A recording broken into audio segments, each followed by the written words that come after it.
Dunia mengumpulkan semua keberaniannya dan memutuskan untuk mencari Yeki untuk mengungkapkan perasaannya. Namun, saat bertemu dengannya, kata-kata yang sudah sampai di ujung lidah kembali tertelan. Pada akhirnya, dia masih tidak bisa mengucapkan kata-kata cinta, hanya mengakui bahwa dia adalah penggemar Yeki. Pengakuan cinta pertama pun berakhir begitu saja. Yeki bahkan dengan perhatian memberinya selembar kertas dengan tanda tangannya. Tiandai mengungkapkan perasaannya untuk pertama kalinya, tetapi entah bagaimana malah menjadi penggemar orang yang disukainya. Melihat kertas yang sudah ditandatangani, dia bermaksud untuk menjelaskan lebih lanjut, siapa sangka Yeki malah mengundangnya pulang. Tiandai sangat gembira sekaligus terkejut saat tiba di rumah Yeki. Dia langsung masuk ke kamar pemuda itu. Melihat Yeki masuk ke kamar untuk berganti pakaian, Tiandai terkejut bahkan ingin melarikan diri. Namun, dia khawatir jika dia pergi, Yeki akan membawa wanita lain masuk. Saat sedang ragu, Yeki sudah selesai berganti pakaian dan keluar. Saat Tiandai bingung tidak tahu harus berbuat apa, Yeki memintanya untuk membantunya melukis. Saat itulah dia baru tahu bahwa Yeki adalah seorang pelukis. Ternyata, Tiandai melihat ada memar di pergelangan tangan dan mata Yeki. Dia mengira pemuda itu adalah remaja nakal sehingga dia tertarik. Tetapi Yeki menjelaskan, memar di sekitar mata disebabkan oleh begadang melukis,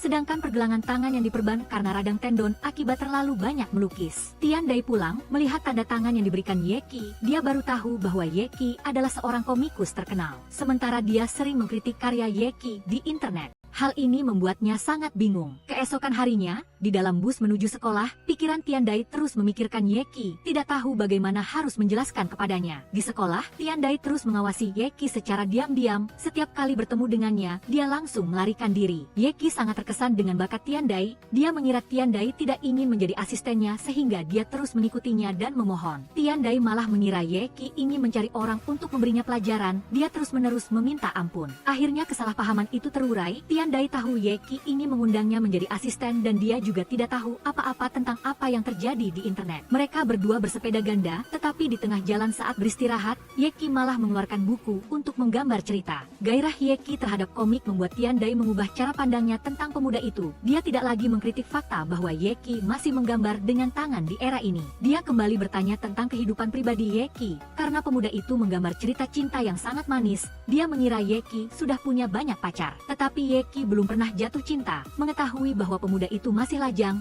Tiandai sangat senang. Melihat Yeki asyik menggambar, dia kembali ingin mengungkapkan perasaannya. Tetapi saat ini mengucapkan 3 kata itu, dia tidak punya cukup keberanian. Yeki mengeluarkan buku catatannya dan kembali memberinya tanda tangan. Melihat tanda tangan itu, Tiandai tersenyum canggung. Akhirnya, dia setuju untuk menjadi asisten Yeki. Malam itu, Tiandai sebagai asisten melanjutkan mewarnai komik Yeki. Dia juga menggambar kembali perasaan saat mereka berdua bersepeda di siang hari menjadi sebuah cerita. Namun, setelah melihat plot yang digambar Yeki, Tiandai merasa itu cukup ketinggalan zaman dan tidak menarik, sehingga Yeki kembali mengajukan opsi kedua, tetapi opsi ini juga sangat murahan. Keesokan harinya, Tiandai pergi ke mata pelajaran pilihan. Dia menemukan Yeki juga mendaftar di mata pelajaran ini. Saat mereka bertemu keesokan harinya, Yeki mengira Tiandai telah meneliti mata pelajaran ini dengan cermat sehingga dia menanyakan beberapa pertanyaan, tetapi Tiandai sama sekali tidak mengerti. Saat istirahat, Tiandai bertanya kepada Yeki mengapa dia memilih untuk menggambar komik remaja putri. Yeki mengingat kembali proses pembuatan komik remaja putrinya.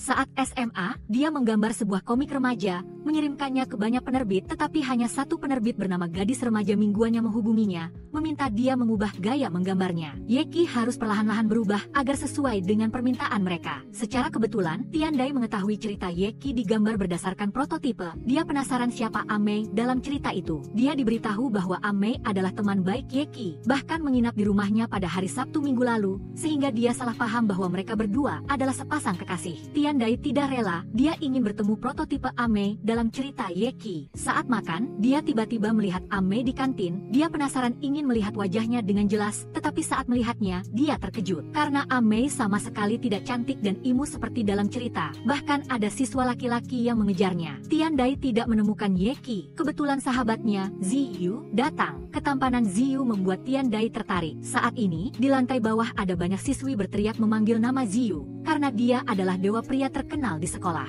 Bahwa Ziyu adalah prototipe Amei dan memintanya untuk menjaga rahasia. Tiandai menghela napas lega. Ternyata Amei adalah laki-laki, bukan saingan cintanya. Yeki dan Tiandai terus berkarya. Perilaku Ziyu di samping mereka terlihat aneh. Yeki menyadari Ziyu ingin Tiandai datang bertanya, jadi dia membantu Ziyu mencapai keinginannya. Tiandai menuruti perkataannya dan datang untuk bertanya pada Ziyu. Saat senggang, Tiandai mengusulkan agar mereka semua berkompetisi menggambar arsitektur. Hasilnya, baru ketahuan bahwa ketiganya tidak pandai menggambar arsitektur. Saat sedang menggambar, Yeki menerima pesan, draftnya ditolak. Ternyata, sebelumnya cerita Yeki selalu berada di peringkat teratas. Tetapi tiba-tiba turun ke posisi kedua dan tidak bisa kembali ke posisi nomor 1, yang menunjukkan dia sedang mengalami kebuntuan di bidang komik. Karena sudah lama menggambar komik, dia tidak tahu cerita baru apa lagi yang bisa menarik pembaca. Tiandai mengusulkan untuk menambahkan karakter baru untuk memajukan plot terus menarik penggemar. Ziyu membawa Yeki dan Tiandai untuk menemui Lu Dao, teman baiknya di klub drama. Begitu bertemu, Yeki dan Tiandai langsung tertarik pada Lu Dao. Meskipun seorang gadis, cara berpakaian dan penampilannya membuat gadis-gadis lain terpesona. Saat sedang bersembunyi melihat Lu Dao berpose, Zheng Xing, ketua klub drama, datang untuk menariknya pergi berlatih drama. Dia sangat marah karena Lu Dao selalu datang terlambat. Saat mengobrol dengan Ziyu, Tiandai kembali merasa hubungan antara Yeki dan Lu Dao terlihat tidak biasa, jadi dia buru-buru mencari Lu Dao untuk memastikannya. Tiandai memastikan Yeki dan Lu Dao tidak memiliki hubungan apapun, tetapi secara kebetulan menemukan prototipe karakter lain dalam cerita Yeki ternyata adalah Zheng Xing. Dia mencari Yeki untuk bertanya tentang hubungannya dengan Zheng Xing. Yeki menceritakan kembali proses perkenalannya dengan Zheng Xing. Sebelumnya, karya-karyanya banyak dikritik, hanya Zheng Xing yang menghargainya. Saat berbicara, mereka berdua berdiskusi tentang mengkritik sebuah karya. Yeki dengan marah berkata kepada Tiandai jika ada yang berani mengkritik ceritanya, dia pasti akan memberi orang itu pelajaran. Melihat Yeki yang terlihat seperti ingin berkelahi, Tiandai sangat ketakutan. Dia diam-diam berdoa agar Yeki tidak mengetahui bahwa dia pernah mengkritik ceritanya. Yeki merasa Lu Dao tidak cocok menjadi prototipe komik, dia ingin Tiandai mencari orang lain. Tiandai sangat bimbang, dia ingin mencalonkan dirinya sendiri, tetapi juga takut diobservasi oleh Yeki. Akhirnya, dia tetap mencalonkan dirinya. Yeki menemukan inspirasi dengan senang hati setuju. Dia bahkan sampai merasa canggung dan tidak tahu bagaimana harus berjalan. Yeki mengamati dengan sangat teliti. Bahkan selama pelajaran dia tidak berhenti mengamati dirinya. Ketika guru mengajukan pertanyaan, banyak orang mengangkat tangan ingin menjawab. Tiandai tidak ingin dianggap bodoh oleh Yeki, jadi dia juga memutuskan untuk mengangkat tangan, berpikir bahwa di antara begitu banyak orang Tiongkok, dia pasti tidak akan dipilih. Siapa sangka guru malah memanggilnya. Tiandai tidak bisa diam, dia terpaksa menjawab pertanyaan. Dia juga ingin membangun citra yang ceria di depan Yeki, jadi dia berinisiatif untuk berkenalan dengan orang-orang di sekitarnya,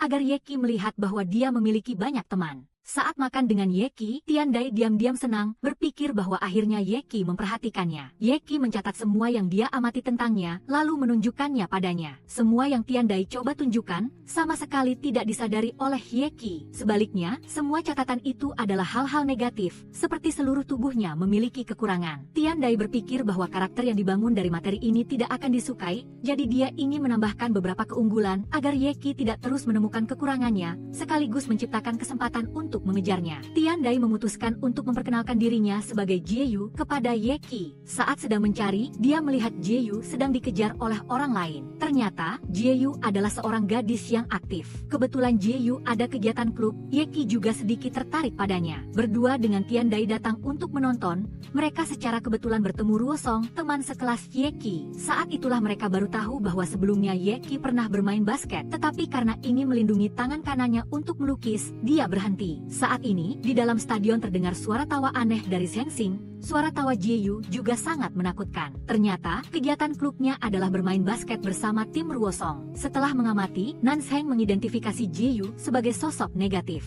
Setelah mengamati, Yeki dan Tiandai bersiap untuk pergi saat hujan turun. Di bawah hujan, Yeki mendapatkan beberapa ide. Keduanya berjalan di bawah payung, terlihat sangat aman. Tiandai berharap jalan ini tidak akan pernah berakhir. Saat ini, Yeki juga mengucapkan kalimat yang persis sama dengan yang ada di hatinya. Malam itu, Yeki dan Tiandai sedang berdiskusi di rumah ketika Ruosong datang dengan tergesa-gesa. Ekspresi wajahnya ketakutan seperti sedang menghindari Zheng Xing. Melalui proses mengamati Jeyu, Yeki semakin tertarik pada gadis itu. Tiandai mulai menyesal, takut Yeki akan menyukai Jeyu. Di dalam hatinya dia merasa bersalah karena telah memperkenalkan dirinya sebagai prototipe komik, sampai-sampai selama pelajaran pun dia tidak bisa fokus. Selama pelajaran, Tiandai terus mencatat kepribadian karakter di buku catatannya. Jieyu yang duduk di sebelahnya mengambil buku catatannya, melihat isinya. Dia melihat kepribadian yang dijelaskan cukup mirip dengannya, karena terlalu bersemangat dia merusak meja dan kursi. Gadis-gadis dengan kepribadian yang kuat seperti Jieyu sangat mudah menarik perhatian orang lain. Komik terbaru yang dikirim Yeki ke penerbit juga mendapat tanggapan. Penerbit menunjukkan banyak plot yang tidak masuk akal dalam cerita, karena banyak bagian yang perlu mengekspresikan suasana hati Amei. Yeki tidak mengungkapkannya dengan jelas, membuat pembaca tidak mengerti. Yeki terus memikirkan cara mengekspresikan karakter Amei. Merasa dia tidak terlalu memahami karakter ini, jadi dia terus-menerus membaca ulang ceritanya, ingin menemukan alasannya. Dia memutuskan untuk hidup sehari sebagai Amei untuk mengalami suasana hatinya, jadi dia berpura-pura menjadi Amei dan membawakan kotak makan siang untuk Ziyu. Malam harinya, Yeki dan Tiandai melanjutkan berkarya di rumah. Ruosong bangun tidur, melihat lagu yang sedang didengarkan Yeki sangat membantu tidurnya,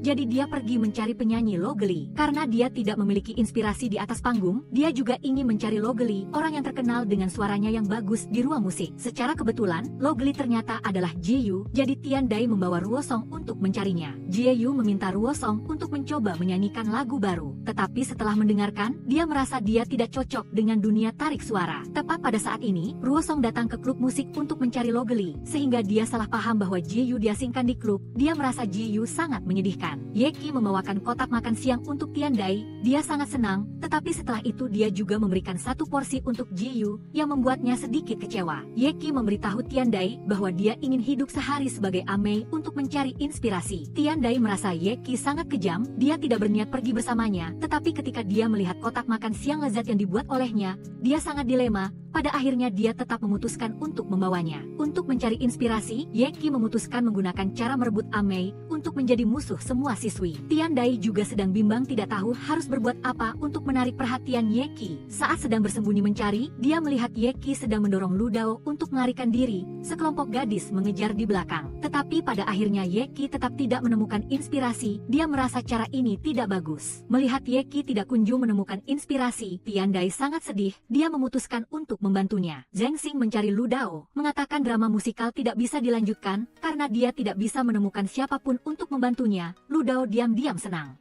Tiandai berpikir Yeki menyukai gadis seperti Jieyu, jadi dia memutuskan untuk berubah menjadi gadis jahat agar Yeki mendapatkan inspirasi. Tepat pada saat ini, pihak penerbit datang untuk menemui Yeki untuk mengambil draftnya. Tiandai meniru Jieyu, dia mengira Yeki sudah mendapatkan inspirasi, tetapi siapa sangka dia malah menebaknya dan memintanya untuk tidak membuang-buang usahanya. Tiandai salah paham sehingga dia merasa sangat sedih. Dia berpikir bahwa Yeki tidak melihat usahanya. Dia pergi dengan marah, tetapi kemudian dia menyesal. Dia merasa Yeki benar. Dia bertanya pada dirinya sendiri apakah dia sudah berlebihan. Sementara itu, Yeki bertanya pada Ziyu bagaimana cara agar Tiandai memaafkannya. Setelah bermain game semalaman, dia menemukan bahwa gadis-gadis sangat suka berbelanja. Jadi dia mengajak Tiandai pergi ke mall. Tiandai menerima ajakan Yeki untuk pergi ke mall, tetapi dia sengaja datang terlambat. Yeki sudah menunggunya sejak lama, bahkan ingin membelikannya hadiah. Tiandai mengira dia sedang mengungkapkan perasaannya. Dia sangat gembira, tetapi saat memilih hadiah, pakaian yang diambil Yeki membuatnya terkejut. Karena Jieyu, banyak siswa laki-laki tidak berani pergi ke lapangan basket, membuat tim basket tidak bisa bertanding. Karena sebelumnya semua orang melihat Ruosong dan Jieyu bersama, mereka menyarankan agar dia pergi berbicara dengan Jieyu. Awalnya Jieyu sedikit takut, tetapi di bawah sorakan semua orang, Ruosong mendapatkan kembali kepercayaan dirinya. Dia langsung setuju. Karena pakaian pelaut yang diambil Yeki membuat Tiandai tidak nyaman dan tidak ingin memakainya, maka Yeki terpaksa memakainya sendiri. Tiandai tahu dia melakukan ini untuk mencari inspirasi. Dia sangat tidak kagum dengan semangat Yeki untuk menjadi seorang seniman profesional. Namun, ketika Yeki meminta bantuannya, Tiandai dengan sengaja memalingkan wajahnya, berpura-pura tidak mengenalnya. Yeki membawa Tiandai ke toko model. Dia ingin mencari model yang bisa memberinya inspirasi. Secara kebetulan mereka bertemu Ziyu juga sedang memilih model. Tiandai mendengar Ziyu mengatakan, hari ini dia mengajaknya jalan-jalan karena Yeki begadang bermain game remaja putri semalaman baru terpikirkan. Mengetahui Yeki begitu memperhatikannya, Tiandai sangat senang. Dia menantikan model apa yang akan dibeli Yeki. Apakah dia akan memikirkannya? Ruosong terus memikirkan cara berbicara dengan Jieyu. Akhirnya dia meninggalkan selembar kertas yang mengajaknya bertemu di atap, membuat siswi-siswi lain mengira itu adalah surat cinta. cinta. Saat bertemu Ji-yu, Ruosong masih gugup, dia akhirnya mengumpulkan semua keberaniannya untuk berbicara tentang basket, tetapi perilakunya membuat Ji-yu salah paham. Ji-yu memberinya julukan Xiao Song Song. Ruosong malah teringat pada Lo Geli dari klub musik. Dia mengatakan Ji-yu tidak sebaik dia bahkan terus memuji Lo Geli, mengakui bahwa dia adalah dewinya. Yeki merasa tertekan sehingga dia mengajak Tiandai pergi untuk melepaskan penat. Hasilnya mereka pergi untuk berkompetisi menjawab pertanyaan matematika dengan siswa sekolah dasar. Karena Yeki belajar di Fakultas Matematika, siswa sekolah dasar tidak mungkin bisa mengalahkannya. Ziyu menemukan sebuah komik yang sangat bagus. Dia menemukan penulisnya dan menghubungi orang itu melalui internet. Dia bahkan mengobrol dengan penulis itu sebagai senior. Yeki dan Tiandai bersama sepanjang hari. Yeki memanfaatkan saat dia mendapatkan inspirasi untuk menggambar beberapa gambar. Ketika Tiandai melihat dia mengira Yeki ingin mengungkapkan perasaannya melalui lukisan. Dia sedikit malu dan ingin bertanya langsung. Namun tepat pada saat itu, telepon Yeki berdering, memotong perkataannya. Yang menelepon adalah editor dari pihak penerbit ingin berdiskusi dengan Yeki tentang suatu masalah. Untuk menunjukkan dirinya di depan Yeki, Tiandai ingin menemaninya ke penerbit. Yeki setuju. Saat bermain bulu tangkis, Tiandai bahkan menceritakan tentang Yeki kepada Ji-yu. Dia berpikir bahwa Yeki sedang mengejarnya. Ji-yu menceritakan tentang Ruosong kepada Tiandai. Kelemahan Ruosong membangkitkan insting perlindungan Ji-yu. Terlebih lagi, hadiah yang diberikan Ruosong kepadanya adalah hadiah pertama yang dia terima dari lawan jenis. Jadi Ji-yu mengirim pesan kepadanya. Ketika Ruosong membaca pesan itu, dia bahkan sedikit ketakutan.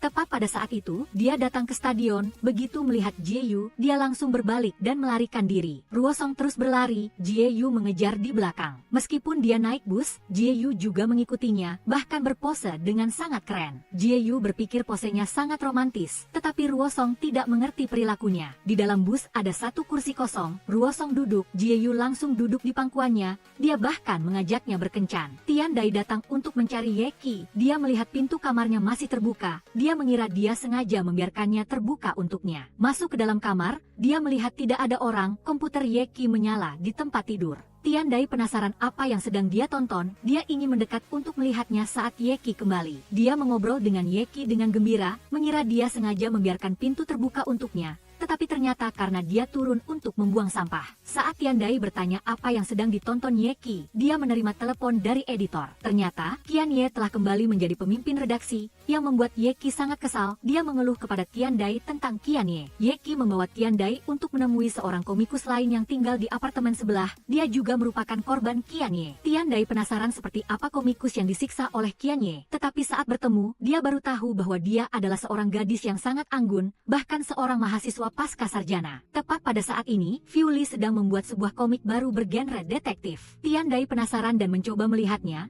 Dia baru tahu bahwa itu masih sesuai dengan permintaan Qianye. Dia menyarankan agar Fiuli menolak, tetapi dia malah mengikutinya. Tiandai berniat untuk membantu Yeki melawan Qianye, merebut kembali hak untuk membuat komik secara mandiri. Saat datang ke penerbit bersama Yeki, dia bertemu Qianye. Dia merasa dia adalah orang yang sombong, yang membuatnya sangat kesal. Dalam diskusi tentang komik, Qianye tidak mengizinkan siapapun untuk ikut campur. Dia sepenuhnya memaksakan pendapatnya. Tiandai terus membela Yeki, tetapi Qianye mengambil komentar negatif dari komunitas internet mengenai komik Gongs Hihi untuk membantah Yeki, membuat Tiandai canggung, tidak tahu harus berkata apa. Tiandai kembali ke rumah masih merasa kesal, lalu Yeki menelepon. Dia juga merasa beberapa perkataan Qianye ada benarnya. Keesokan harinya, Tiandai datang menemui Yeki. Dia melihat dia sepenuhnya meninggalkan gaya sebelumnya. Dia bersama Ziyu berpakaian seperti remaja nakal untuk mencari inspirasi, tetapi tetap tidak ada hasilnya. Yeki meminta Tiandai berpura-pura menjadi remaja nakal untuk membantu Yeki mencari inspirasi. Dia terpaksa melakukannya. Tetapi Yeki masih tidak menemukan inspirasi, jadi dia pergi ke tempat lain bersama Ziyu untuk mencari. Melihat sebuah pohon, Yeki berpikir remaja nakal seharusnya memanjat pohon. Tiandai merasa ide ini sedikit kekanak-kanakan, tetapi untuk mencari inspirasi, Ziyu tetap memanjat pohon, berpura-pura menjadi remaja nakal. Demi harga diri, Ziyu berpura-pura seolah tidak terjadi apa-apa, tetapi sebenarnya dia sangat ketakutan. Menunggu Yeki dan Tiandai pergi, dia baru menangis, mengatakan dia tidak berani turun. Dia melihat sekeliling mencari cara untuk turun dari pohon. Yeki dan Tiandai duduk di halaman sekolah, mereka tidak tahu di mana harus mencari remaja nakal. Tepat pada saat ini, mereka melihat beberapa siswa berlari sambil berteriak dengan marah. Mereka mengira akan ada masalah, tetapi ternyata mereka sedang melakukan perbuatan baik. Yeki dan Tiandai, yang mengira telah menemukan materi, sedikit kecewa. Tiandai berpikir di sekolah tidak bisa menemukan remaja remaja nakal. Karena semua siswa sangat patuh, jadi dia menyarankan untuk mencarinya di luar, lalu dia membawa Yeki ke area game elektronik. Keduanya mengincar seorang pria yang sedang bermain game. Dia berpakaian seperti gangster. Di tubuhnya ada tato. Yeki merasa pria bertato itu terlihat agak garang. Dia sedikit ketakutan, tetapi karena disemangati oleh Tiandai, dia tetap maju untuk menyapa. Namun, cara dia menyapa agak aneh, membuat pihak lawan salah paham bahwa dia sedang memprovokasi. Pria bertato itu ternyata adalah seorang bos. Beberapa anak buahnya mengira Yeki sedang memprovokasi. Mereka berniat untuk berkelahi dengannya. Meskipun ketakutan, tetapi untuk melindungi Tiandai, Yeki berinisiatif melindunginya. Dia bersiap untuk berkelahi. Ziyu masih mencari cara untuk turun dari pohon, tetapi dia tidak berani setelah mencoba beberapa kali. Tepat pada saat ini, Jieyu memanjat tembok masuk karena menunggu tasnya dia tertidur di bawah pohon. Yeki bersiap untuk berkelahi dengan dua anak buah dari pria bertato. Dia baru tahu bahwa mereka hanya ingin bertanding game. Alasan Yeki membuat lawan setuju. Ziyu masih terjebak di pohon. Agar Jieyu pergi, dia diam-diam melemparkan tasnya ke bawah. Jieyu melihat tasnya dan langsung pergi. Ziyu mengira dia bisa tenang mencari cara untuk turun, tetapi Lu Dao malah datang ke bawah pohon. Lu Dao menunggu lama tidak melihat siapa-siapa. Dia juga pergi. Di sisi ini, beberapa berandalan masih memasang wajah garang, membuat Yeki dan Tiandai ketakutan. Takut tangan kanan Yeki terluka, Tiandai berinisiatif berdiri di depannya untuk melindunginya. Yeki memanfaatkan kesempatan itu untuk menarik Tiandai melarikan diri. Mereka berdua bersembunyi di dalam boneka beruang besar. Tiandai menemukan tangan kanan Yeki terluka. Dia merasa sangat sedih. Ziyu masih terjebak di pohon. Terus-menerus ada orang datang ke bawah pohon untuk mengobrol. Akhirnya, ketika tidak ada orang lagi, dia berniat untuk turun, tetapi karena terburu-buru dia terjatuh. Untungnya dia ditangkap oleh seorang siswa yang lewat. Beberapa berandalan tidak menemukan Yeki dan Tiandai, jadi mereka pergi. Tiandai masih merasa bersalah. Dia berpikir bahwa Yeki terluka karena melindunginya. Dia mendengar Yeki mengatakan itu karena dia melindungi hal yang paling penting. Tiandai berpikir dia sangat penting bagi Yeki. Dia merasa senang. Tetapi ternyata hal yang paling berharga yang Yeki maksud adalah lukisan di dalam tas. Tangan Yeki terluka karena dia melindungi lukisan agar tidak rusak. Tiandai bersembunyi di dalam toilet. Dia menonton kembali video lama yang pernah mengkritik komik Yeki. Dia menyadari bahwa dia tidak memahami Yeki dan mengunggah video seperti itu. Itu sangat keterlaluan bagi Yeki. Dia merasa sangat bersalah. Dia ingin menebus. Dia memikirkan permainan tidak menggunakan ponsel bersama Yeki dan Ziyu, mengalami satu hari tanpa ponsel. Jika tidak ada masalah yang terjadi, itu membuktikan cerita Yeki benar. Namun jika terjadi insiden, maka kritik Tiandai benar. Jieyu melihat permainan tidak menggunakan ponsel Tiandai, dia merasa itu sangat menarik, dia juga ingin mencobanya. Tepat pada saat ini, Ruosong datang mencarinya. Jieyu juga meniru Tiandai, dia bermain permainan ini bersama Ruosong. Karena tidak membawa ponsel, Yeki dan Tiandai tidak bisa menemukan satu sama lain. Seorang penjual ponsel palsu melihat Yeki mencari di mana-mana, dia mendekat untuk mengobrol, berniat untuk menjual ponsel kepadanya. Hasilnya dia ditangkap oleh polisi. Ruosong juga datang ke mall untuk mencari Jieyu. Dia tidak tahu harus mencari di mana. Jieyu pun mengumumkan lokasinya melalui pengeras suara. Tiandai secara tidak sengaja datang ke toko kue, tetapi dia berpikir Yeki tidak mungkin ada di sini. Dia mengira dia salah tempat, tetapi Yeki benar-benar menunggunya di toko kue. Keduanya bertemu dengan gembira, yang membuktikan mereka telah menemukan satu sama lain. Yeki berniat untuk membelikan kue untuk Tiandai, tetapi dia tidak membawa uang tunai, begitu juga Tiandai. Yeki mengeluarkan tanda tangannya berniat untuk menukar dengan kue, tetapi pemilik toko tidak tahu siapa dia. Dia memanggil penjaga keamanan untuk mengusir mereka berdua. Karena tidak membawa ponsel dan juga tidak punya uang, Yeki berniat untuk menggunakan bakatnya untuk mendapatkan uang. Jieyu dan Ruosong pergi menonton film bersama. Namun, karakter Kiet Muet yang kuat dan murah hati membuat Nuoktu merasa asing. Diap Kaye dan Hien Doi bersama-sama melukis untuk para pelanggan. Lukisan Hien Doi tidak disukai pelanggan, sementara lukisan Diap Kaye dipuji. Cara Kiet Muet menonton film sangat berbeda dari orang lain. Setelah menonton sebentar, dia tertidur di pangkuan Huoktung. Setelah selesai menonton, apa yang dia ceritakan sama sekali bukan isi utama film. Sudut pandangnya benar-benar berbeda. Huoktung berpikir Kiet Muet sengaja melakukannya untuk mempermalukannya. Melihat reaksi Huoktung, Kiet Muet justru merasa tertarik, menganggap pria itu tertarik padanya. Diap Kaye dan Hien Doi menghabiskan hari tanpa ponsel dengan sangat gembira, tetapi tiba-tiba menyadari bahwa mereka telah melupakan Tudu. Saat ini, Tudu sedang berada di kantor polisi. Ternyata dia terlibat karena penjual ponsel palsu. Diap Kaye dan Hien Doi datang ke kantor polisi untuk menjemput Tudu. Di bus dalam perjalanan pulang, Diap Kaye menyadari kerugian karena tidak membawa ponsel, merasa komiknya salah. Hien Doi dan Tudu menghibur Diap Kaye, tetapi saat ini, dia berpikir orang-orang yang mengkritik komiknya di internet adalah benar. Agar Diap Kaye tidak dia kehilangan kepercayaan diri, Qian Doi memberanikan diri untuk mengakui bahwa dia adalah orang yang telah mengkritiknya di internet. Diap Kaye dan Tudu sangat terkejut. Bus berhenti perlahan di halte. Setelah Qian Doi mengakui bahwa dia adalah hater online, ketiganya merasa canggung. Tudu turun dari bus tanpa daya, masih mengkhawatirkan Diap Kaye dan Qian Doi di dalam bus. Diap Kaye dan Qian Doi tetap duduk diam di dalam bus, tidak ada yang berbicara. Qian Doi berpikir bahwa setelah kejadian ini, Diap Kaye tidak akan memaafkannya. Dia sudah mempersiapkan diri untuk menerima kemarahan yang akan datang. Tak disangka, Diap Kaye justru sangat tenang, tidak marah seperti yang dibayangkan Qian Doi. Dia bahkan memberitahunya bahwa dia sudah lama tahu tentang identitas online-nya dan ingin bertemu untuk berdiskusi lebih dalam. Diap Kaye mengantar Qian Doi pulang dan mulai berdiskusi tentang karakter dalam komik. Ketika Diap Kaye mengungkit kembali perkataan Qian Doi yang pernah mengkritik komik tersebut di pesta, dia sangat malu. Dia mengira Diap Kaye ingin mempermalukannya secara terang-terangan, tidak tahu harus berbuat apa, hanya bisa mengangguk setuju dengan perkataannya. Sesampainya di rumah, Qian Doi mencari komentar positif tentang komik tersebut lalu meneruskannya kepada Diap Kaye untuk menyemangatinya. Dia bahkan berniat menggunakan nama hater online untuk memberikan komentar pujian, tetapi ditolak oleh Diap Kaye. Saat sedang berjalan-jalan di halaman sekolah, Qian Doi tiba-tiba menerima pesan permintaan bantuan dari Diap Kaye. Dia pikir tintanya sudah habis, lalu buru-buru membeli tinta dan berlari ke rumahnya. Sesampainya di sana, dia melihat Diap Kaye terbaring di tempat tidur, dahinya ditempeli kompres penurun panas. Meskipun Tudu sedang mengeluh kepada orang lain tentang kesialannya kemarin, dia juga menerima telepon minta bantuan dari Diap Kaye. Dia segera berlari ke rumahnya. Lok Dao berpikir Chin Han ingin merebut perannya sehingga sengaja mencarinya, memanfaatkan latihan naskah untuk menyelidiki. Chin Han justru berpikir Lok Dao tiba-tiba menjadi serius dan merasa sangat senang. Selama latihan naskah, Lok Dao terhanyut oleh akting Chin Han yang penuh perasaan, sampai-sampai lupa dialognya sendiri. Dia bahkan secara proaktif menyerahkan peran itu kepadanya, mengatakan bahwa dia bersedia menjadi kuda untuknya dalam pertunjukan, lalu memakai kepala kuda di kepalanya. Chin Han melihat Lok Dao bertingkah aneh, hendak bertanya tetapi ada pesan masuk. Karena terburu-buru, dia buru-buru pergi, akibatnya dia tersandung dan pingsan. Lok Dao mengira dia perlu dibawa ke unit gawat darurat, dia tetap memakai kepala kuda itu, menggendongnya dan berlari ke seluruh sekolah. Pemandangan ini membuat siswi-siswi lain salah paham. Melihat Diap Kaye sakit, Qian Doi ingin memasak sesuatu yang bergizi untuknya. Dia mengikuti petunjuk di internet langkah demi langkah, tetapi setelah selesai memasak, dia baru mendengar bagian akhir video yang mengatakan bahwa orang yang terkena flu tidak boleh meminumnya, jika tidak akan membuat penyakitnya semakin parah.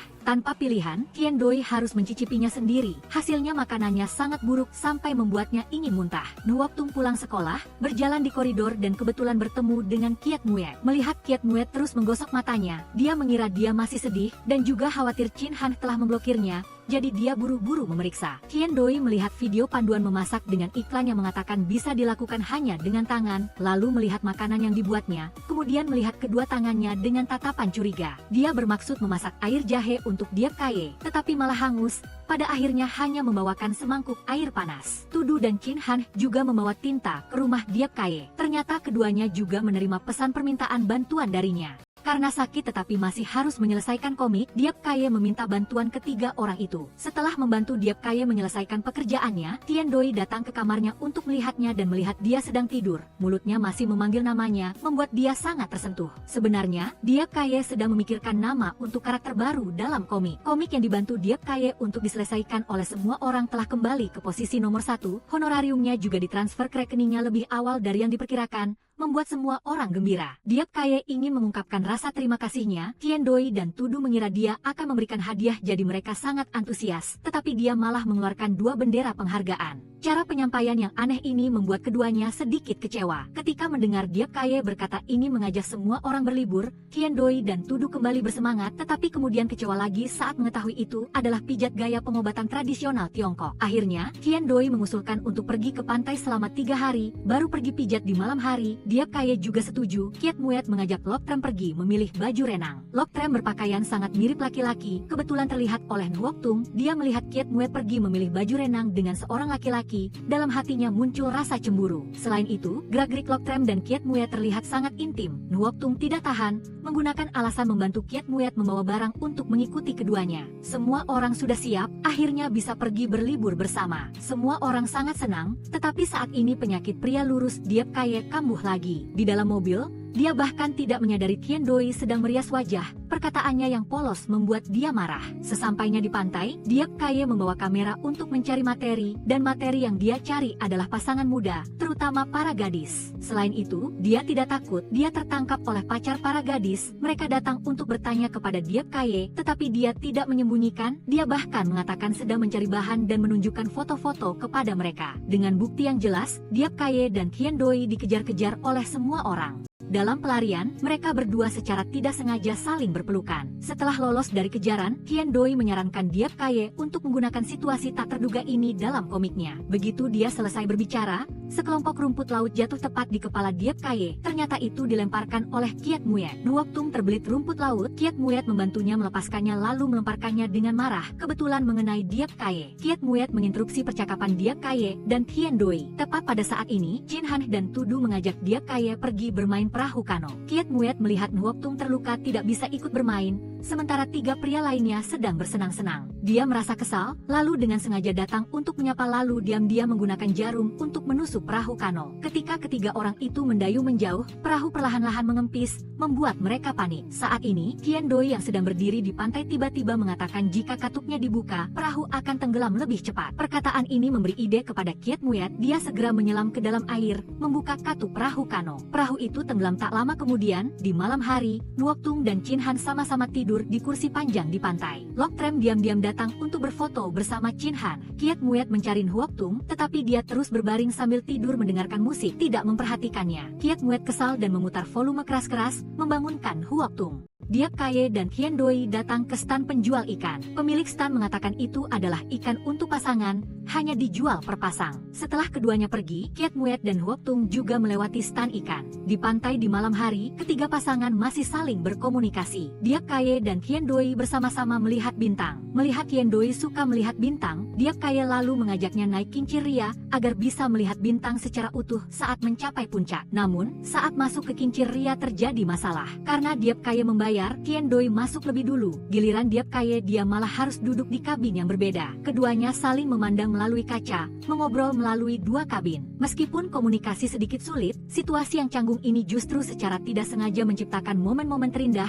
memberikan Diap Kaye inspirasi besar untuk berkarya. Setelah liburan, Diap Kaye mengandalkan inspirasi malam itu untuk membuat komik. Pikiran karakter dalam komik itu adalah pikiran Tian Doi saat itu. Tian Doi mengira Diap Kaye telah memahami perasaannya. Dia juga salah mengira bahwa dia sedang menyatakan cinta padanya melalui komik. Dalam keadaan emosional, dia berniat untuk mengungkapkan perasaannya, tetapi Tudu tiba-tiba masuk, merusak momen itu. Tudu akan pergi kencan buta, tetapi dia merasa cemas. Awalnya, Diap Kaye sedang memikirkan ide komik sehingga tidak dalam mood untuk membantu Tudu. Tetapi setelah dia diingatkan oleh gadis itu, dia berpikir bahwa dia bisa mencoba adegan kencan buta untuk mencari inspirasi. Untuk mendapatkan perasaan yang nyata, Diap Kaye mendalami perannya sangat dalam. Setiap kali selesai mendengarkan Tudu berbicara, dia menarik Tian Doi ke kamar mandi untuk berdiskusi. Tetapi bagaimanapun mereka berakting, Diap Kaye dan Tudu merasa tidak seperti kencan buta antara pria dan wanita. Mereka harus meminta bantuan Tian Doi, satu-satunya gadis yang ada, mencoba akting bagian wanita. Diap Kaye dan Tian Doi bersama-sama berjalan-jalan di jalanan untuk mencari inspirasi. Tiba-tiba mereka bertemu dengan sepasang kekasih yang sedang menyatakan cinta. Diap Kaye lalu memanfaatkan kesempatan itu untuk bertanya kepada Tian Doi, membuat dia mengira dia ingin menyatakan cinta. Saat pergi mengambil makan siang di kantin bersama Hik Muyet, dia dengan antusias menceritakan kisah ini kepada Hik Muyet. Setelah mendengarkan, Hik Muyet merasa sedikit marah karena kemajuan Tian Doi begitu cepat, sementara Nuok Tung tidak ada pergerakan sama sekali. Dia kesal meskipun Nuok Tung bermain basket, bahkan mengambil alih lapangan basket. Sekelompok siswa laki-laki berdiri di samping melihat para gadis bermain bola,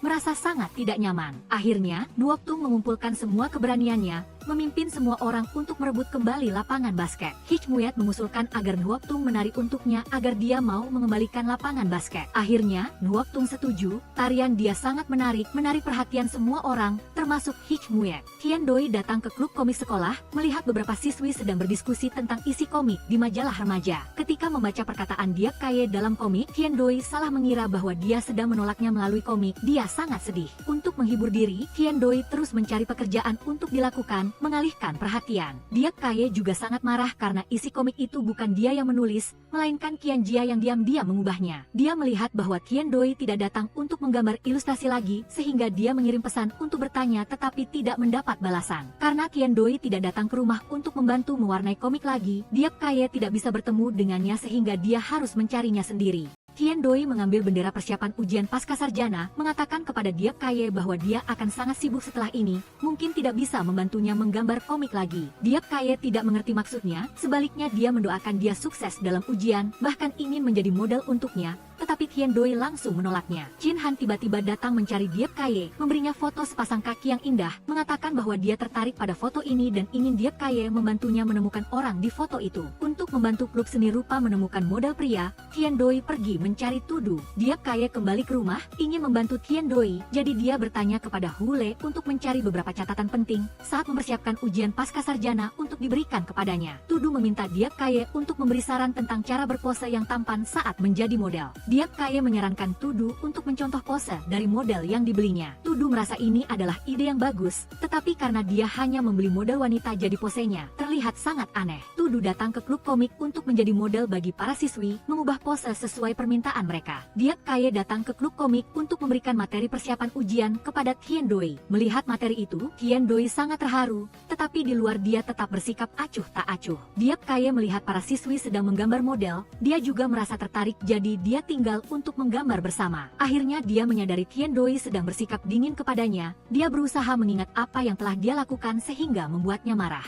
Chin Han disarankan oleh Diap Kaye duduk di tangga mengamati siswi-siswi yang lewat untuk mencari sepasang kaki di foto. Guru kebetulan datang menemui Chin Han karena draft yang dia kirimkan sebelumnya cukup bagus, hanya saja alur emosi kedua tokoh utama kurang halus. Chin Han lalu menceritakan tentang dirinya yang sedang mencari pemilik sepasang kaki yang indah di foto. Guru yang mendengarnya pun merasa tertarik. Diap Kaye kembali ke rumah, masih bertanya-tanya mengapa Qian Doi tiba-tiba bersikap dingin kepadanya. Saat ini, Tudu datang menemuinya, memberitahunya alasan Qian Doi sedih akhir-akhir ini adalah karena dia telah mengunggah rekaman tentang tema patah hati di internet. Dia menduga dia patah hati. Diap Kaye melihat ini dan merasa sangat bingung karena dia tidak pernah mendengar Qian Doi berkencan. Dia teringat hari dia terjebak di pohon, dia menguping percakapan Qian Doi tentang dia menyukai laki-laki. Diap Kaye mengetahui bahwa perubahan sikap Qian Doi adalah karena patah hati. Dia menyalahkannya karena terlalu mencintai. Setelah mengantar Tudu pulang, Diap Kaye membuka laci, melihat botol tinta yang dia beli untuk Qian Doi. Dalam hatinya dia sedikit kecewa. Keesokan harinya, untuk membantu Qian Doi mendapatkan kembali semangatnya, Diap Kaye menyiapkan hadiah dan pergi mencarinya. Qian Doi selalu sengaja menjaga jarak dengan Diap Kaye, bahkan saat duduk di kelas bersiap belajar. Dalam hatinya dia selalu memikirkan dia, tetapi tidak mau mengakuinya. Guru masuk ke kelas, melakukan presensi, kebetulan hanya memanggil nama Qian Doi, tetapi ketika mendongak, dia melihat hanya ada dia di kelas. Mengetahui siswa-siswa lain pergi menonton babak penyisihan kompetisi, guru lalu menyuruh Qian Doi untuk memanggil mereka kembali. Karena menganggap pertunjukan sebagus itu, Diap Kaye juga harus datang menonton. Qian Doi tidak ingin bertemu dengannya,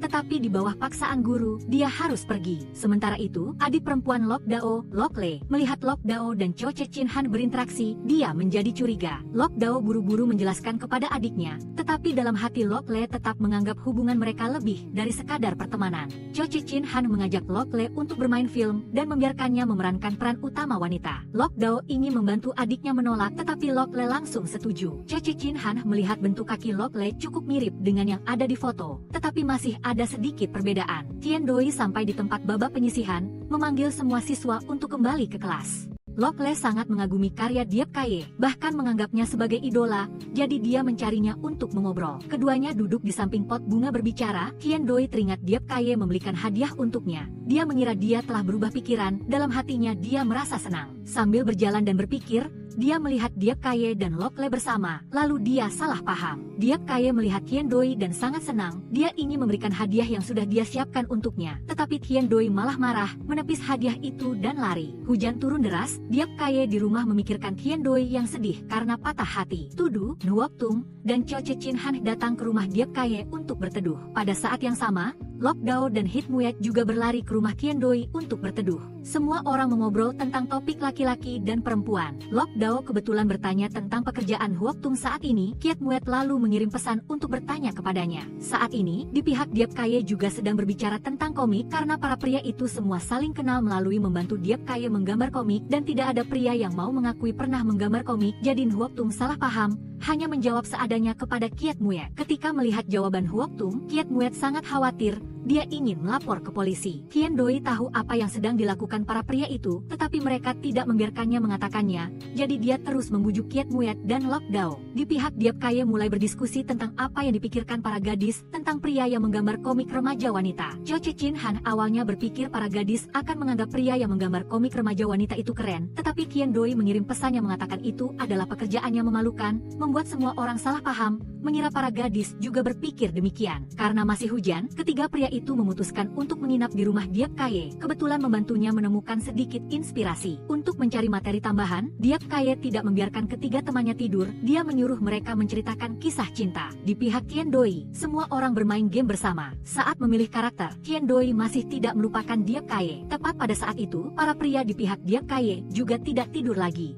Bersama-sama bermain game remaja wanita, berdiskusi tentang topik cinta. Para gadis sambil bermain game sambil berdiskusi tentang laki-laki. Lok Dao menemukan Cho Chin Han memiliki hobi memakai pakaian wanita. Setelah bertanya, dia baru tahu, dia melihat sebuah komik remaja wanita di asrama Cho Chin Han, dan ada banyak catatan di dalamnya. Qian Doi tahu itu adalah Cho Chin Han yang membantu Diap Kaye menggambar komik. Dia lalu mengatakan kepada Lok Dao bahwa masalah ini tidak ada hubungannya dengan memakai pakaian wanita. Lok Dao berpikir mungkin dia telah salah paham dengan Cho Chin Han, ingin meminta maaf tetapi tidak enak untuk mengatakannya secara langsung.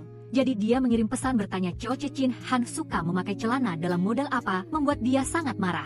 Sampai di ranjang bersiap tidur, ketiga gadis itu kembali mengobrol tentang baju renang seksi. Tetapi Lok Dao dan Hit Muet hanya berbicara beberapa kalimat lalu tertidur, hanya tinggal Qian Doi yang terus berbicara. Qian Doi merasa sangat gembira, bahkan mengunggah foto bertiga di internet. Di pihak Diap Kaye, dia juga bersiap untuk tidur, tetapi masih mengkhawatirkan Qian Doi. Dia mengambil ponsel untuk melihatnya. Qian Doi sedang bermimpi, menjawab telepon dengan tidak jelas, sampai setelah menutup telepon baru tahu yang menelepon adalah Diap Kaye. Pagi-pagi keesokan harinya, Diap Kaye mengirim pesan kepada Qian Doi, mengatakan dia pasti akan membantunya menemukan kembali perasaan berdebar. Qian Doi membaca pesan itu, awalnya sedikit tersentuh, tetapi takut dipermalukan, jadi dia tidak memedulikannya, meletakkan ponselnya dan kembali tidur. Di pihak Diap Kaye, dia dan Tudu berdiskusi cara membuat Qian Doi berdebar kembali, dan berencana memberinya hadiah khusus. Qian Doi sedang membaca buku di perpustakaan, Diap Kaye datang membawa hadiah, membuatnya terkejut. Huok Tung sedang bermain basket dengan teman-teman sekelasnya. Tiba-tiba ada suara nyanyian, dia secara refleks langsung pingsan. Teman-teman sekelas Huok Tung mengira dia sakit, berniat memanggil ambulans. Tepat saat ini Hit Muet muncul dan menghentikannya, lalu mengambil kuas dan melukis wajahnya. Huok Tung mencari Diap Kaye untuk meminta bantuan, karena akhir-akhir ini dia terus-menerus mengalami hal seperti itu. Pertama ada orang yang menyanyikan lagu pengantar tidur untuknya, lalu melukis wajahnya. Karena Hit Muet menyanyikan lagu Logeli membuat Huok Tung tertidur, jadi dia sangat bingung, ingin berdiskusi dengan Diap Kaye. Diap Kaye takut memberitahu Huok Tung bahwa Logeli adalah Hit Muet akan membuatnya putus asa, jadi dia hanya menjelaskan secara samar-samar. Berkat cerita Hit Muet dan Huok Tung, Diap Kaye mendapat banyak ide tambahan untuk komiknya. Lok Dao masih memilih pakaian untuk Cho Chin Han. Hari ini dia memakai celana pendek, sedang memanjat tinggi untuk mengambil gaun, tepat saat Cho Chin Han lewat. Sudut pandang yang pas melihat sepasang kaki Lok Dao, persis sepasang kaki yang sempurna di foto. Cho Chin Han lalu bersemangat berlari ke sana, akibatnya Lok Dao jatuh. Cho Chin Han tidak tahu itu adalah kaki Lok Dao, dia mengira orang yang tadi sudah pergi. Saat pelajaran, Qian Doi terus memikirkan rencana berdebar Diap Kaye, sehingga dia tidak fokus belajar. Ketika guru menanyakan tugas, Qian Doi menjadi panik. Saat ini, Diap Kaye berdiri, mengeluarkan USB, mengatakan tugas ada di dalamnya. Qian Doi khawatir itu adalah bagian dari rencana berdebar, takut jika USB dicolokkan akan muncul gambar aneh. Dia pun berkata belum mengerjakan tugas. Diap Kaye bersikeras ingin mencolokkan USB. Keduanya berdebat membuat guru marah, mengusir keduanya keluar kelas. Qian Doi juga diberitahu oleh Diap Kaye, ternyata kalimat penolakan dalam komik itu bukan dia yang pikirkan, melainkan Qian Jia yang menambahkannya. Qian Doi sangat senang, karena ini membuktikan Diap Kaye tidak menolaknya. Qian Doi sangat menantikan kalimat terakhir Diap Kaye. Kaye. Tetapi ketika bertanya dia justru tidak ingin dia mengatakannya. Qian Doi masih di internet membersihkan nama baik dan memuji komik Diap Kaye. Di akhir siaran langsung, dia bahkan mengeluh kepada penggemar bahwa dia sangat menantikan kejutan di ulang tahunnya yang akan datang. Ketika Qian Doi mengakhiri siaran langsung, dia menemukan banyak penggemar mengejeknya. Beberapa bahkan menganggap Qian Doi adalah seorang wibu yang sangat gemuk. Hal ini membuat Qian Doi sangat terluka, bahkan bertekad untuk menurunkan berat badan. Di pihak Diap Kaye, dia sedang berkarya bersama Tudu dan juga menemukan Qian Doi diserang oleh penggemar di internet. Maka Diap Kaye pun membantu Qian Doi memberikan klarifikasi. Ketika mendengar Tudu mengatakan Qian Doi ingin memiliki ulang tahun yang tak terlupakan, Diap Kaye juga mulai memikirkan cara untuk merayakan ulang tahunnya. Untuk mencari materi, Diap Kaye datang ke lapangan basket untuk mencari Huok Tung. Tidak disangka Huok Tung malah tertidur di lapangan. Melihat kipas terus meniup ke arah Huok Tung, Diap Kaye dengan baik hati mematikan kipas karena takut dia masuk angin. Tepat saat ini, Kiet Muet datang, melihat Huok Tung sedang tidur. Dia mendekati tangannya, bernyanyi dengan pelan, membantu Huok Tung tidur lebih nyenyak. Ketika Huok Tung bangun, dia bertanya kepada Diap Kaye dan Kiet Muet, apakah Logeli baru saja lewat. Agar identitasnya tidak terbongkar, Kiet Muet dengan cepat menyembunyikannya. Qian Doi pergi makan bersama Tudu, mengatakan bahwa dia ingin menurunkan berat badan. Tudu juga mengatakan Qian Doi sedikit gemuk. Hal ini semakin membuat Qian Doi yakin Diap Kaye juga menganggapnya gemuk, sehingga dia semakin bertekad. Karena Tudu sedang berlatih Wing Chun, dia mengajak Qian Doi untuk mendaftar dan berlatih bersama. Qian Doi dan Tudu berlatih bersama. Namun, dalam tes fisik lari, Qian Doi berlari sebentar lalu tidak tahan lagi, dia jatuh di kursi panjang di taman dan tidur. Tudu juga berlari dengan sangat lelah, tetapi ketika melihat dua gadis cantik lewat, dia berpura-pura tidak terjadi apa-apa. Saat istirahat latihan Wing Chun, Qian Doi bertanya kepada Tudu bagaimana Diap Kaye berencana merayakan ulang tahunnya. Tudu tidak mengatakan secara langsung, dia hanya mengatakan kepada Qian Doi bahwa akan ada kejutan besar. Meskipun Qian Doi juga sedikit berharap, tetapi dia khawatir Diap Kaye akan melakukan tindakan aneh seperti saat dia membuat jantungnya berdebar sebelumnya. Ketika Qian Doi dan Tudu kembali, mereka menemukan Diap Kaye sedang bersama dengan guru Wing Chun Profesor. Ternyata guru ini adalah adik laki-laki Diap Kaye, Diap Tran. Apakah bagus begitu? Yeki tampaknya mulai menyukai cara merayakan tertentu. Tian Dai mengira Yeki bertanya tentang seleranya untuk persiapan ulang tahun, lalu dia mengungkapkan keinginan terpendamnya. Malam itu, Yeki sedang menunggu dengan cemas di rumah. Kedatangan tiba-tiba Tian Dai mengejutkan Yeki karena dia masih menunggu pengiriman makanan, ingin menyiapkan makanan lezat terlebih dahulu sebelum Tian Dai tiba. Tepat pada saat itu, pengantar barang juga membawa makanan yang dipesan Yeki. Jadi Yeki dan Tian Dai duduk berhadapan dengan romantis menikmati makan malam dengan makanan yang dikirimkan. Setelah selesai makan, Yeki dan Tian Dai mulai berkarya. Tian Dai sengaja ingin memamerkan kecantikannya di depan Yeki, tetapi Yeki tidak mengerti. Sebaliknya dia mengatakan Tian Dai sangat sehat, yang membuatnya merasa seperti semakin gemuk. Yeki meminta Tian Dai memotong kertas gambar. Tian Dai dengan mudah memotong tumpukan kertas gambar hanya dengan satu goresan pisau. Keduanya sangat terkejut. Saat Yeki sedang fokus melukis, Tian Dai tiba-tiba melihat kalender di kamar Yeki, di mana tanggal ulang tahunnya ditandai. Ziyu dan Lu Dao menemukan foto sepasang kaki yang selalu disimpan oleh Gu Shengxing. Ziyu juga menebak bahwa sepasang kaki indah yang selalu dicari oleh Gu Shengxing mungkin adalah milik Lu Dao.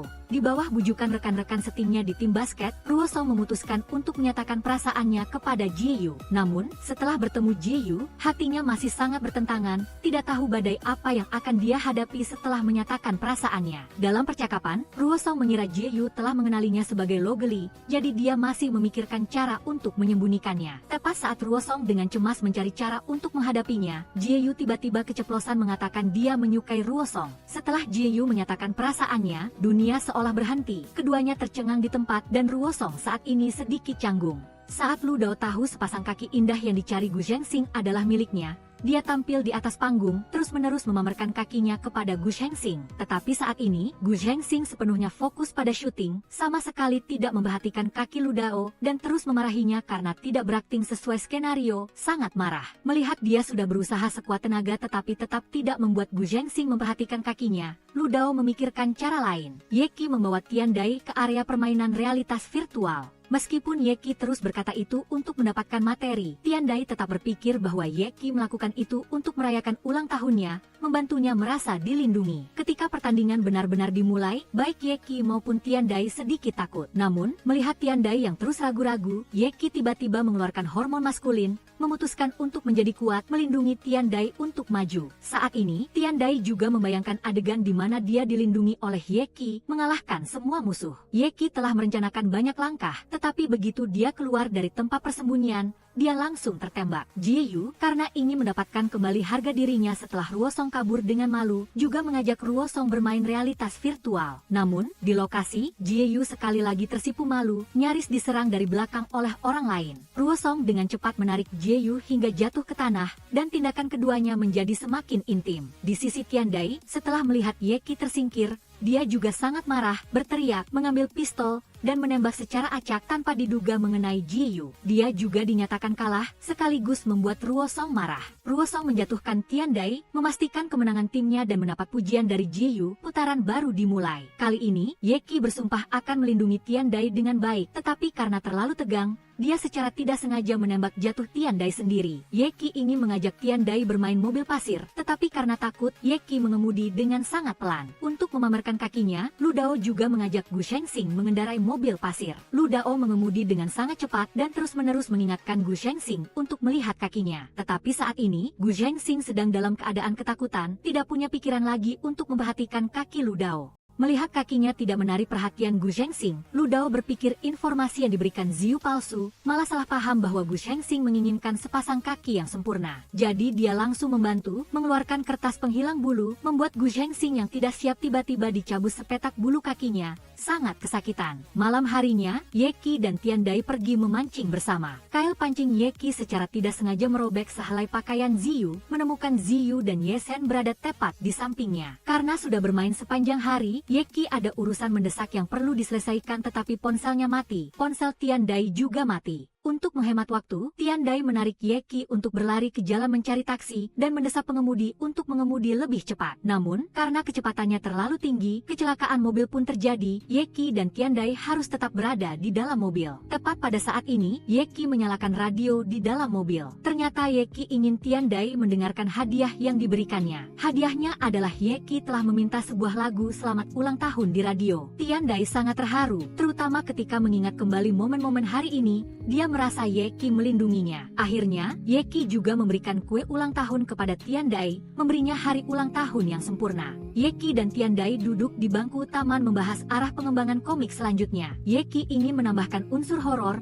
membuat Tiandai penasaran, lalu dia mengambil volume komik terbaru untuk dibaca. Tepat saat mencapai klimaks, ceritanya sudah habis, karena Yeki belum memikirkan cara menggambarnya. Keduanya memutuskan untuk mencari Ziyu, prototipe karakter Ame di cerita, untuk meminta pendapat. Akhirnya, ketiga orang itu memutuskan untuk menonton film horor untuk merasakan sensasinya. Sebelum film dimulai, Tiandai membayangkan adegan di mana dia pura-pura takut pada saat klimaks untuk dipeluk oleh Yeki. Memikirkan ini dia tidak bisa menahan tawa. Kebetulan Yeki dan Ziyu juga merasa filmnya tidak menakutkan, tidak ada sedikit pun inspirasi. Untuk membantu Yeki menemukan inspirasi horor, Tiandai memutuskan untuk mengajaknya mencoba uji nyali. Pada saat yang sama, dia menghubungi Jieyu, menceritakan rencana ini. Jieyu juga berencana mengajak Ruosong pergi bersama. Jieyu dan Ruosong sedang berjalan-jalan, masuk ke toko makanan penutup bersama. Saat sedang makan, mereka kebetulan bertemu Xiao Jian, teman sekolah SMA dan juga mantan pacar Jieyu. Melihat Jieyu dan Xiao Jian mengobrol dengan akrab, Ruosong merasa cemburu. Dalam perjalanan pulang, mereka bertemu lagi dengan seekor kucing. Jieyu sangat menyukai kucing. Ini membuat Ruosong melihat sisi baiknya.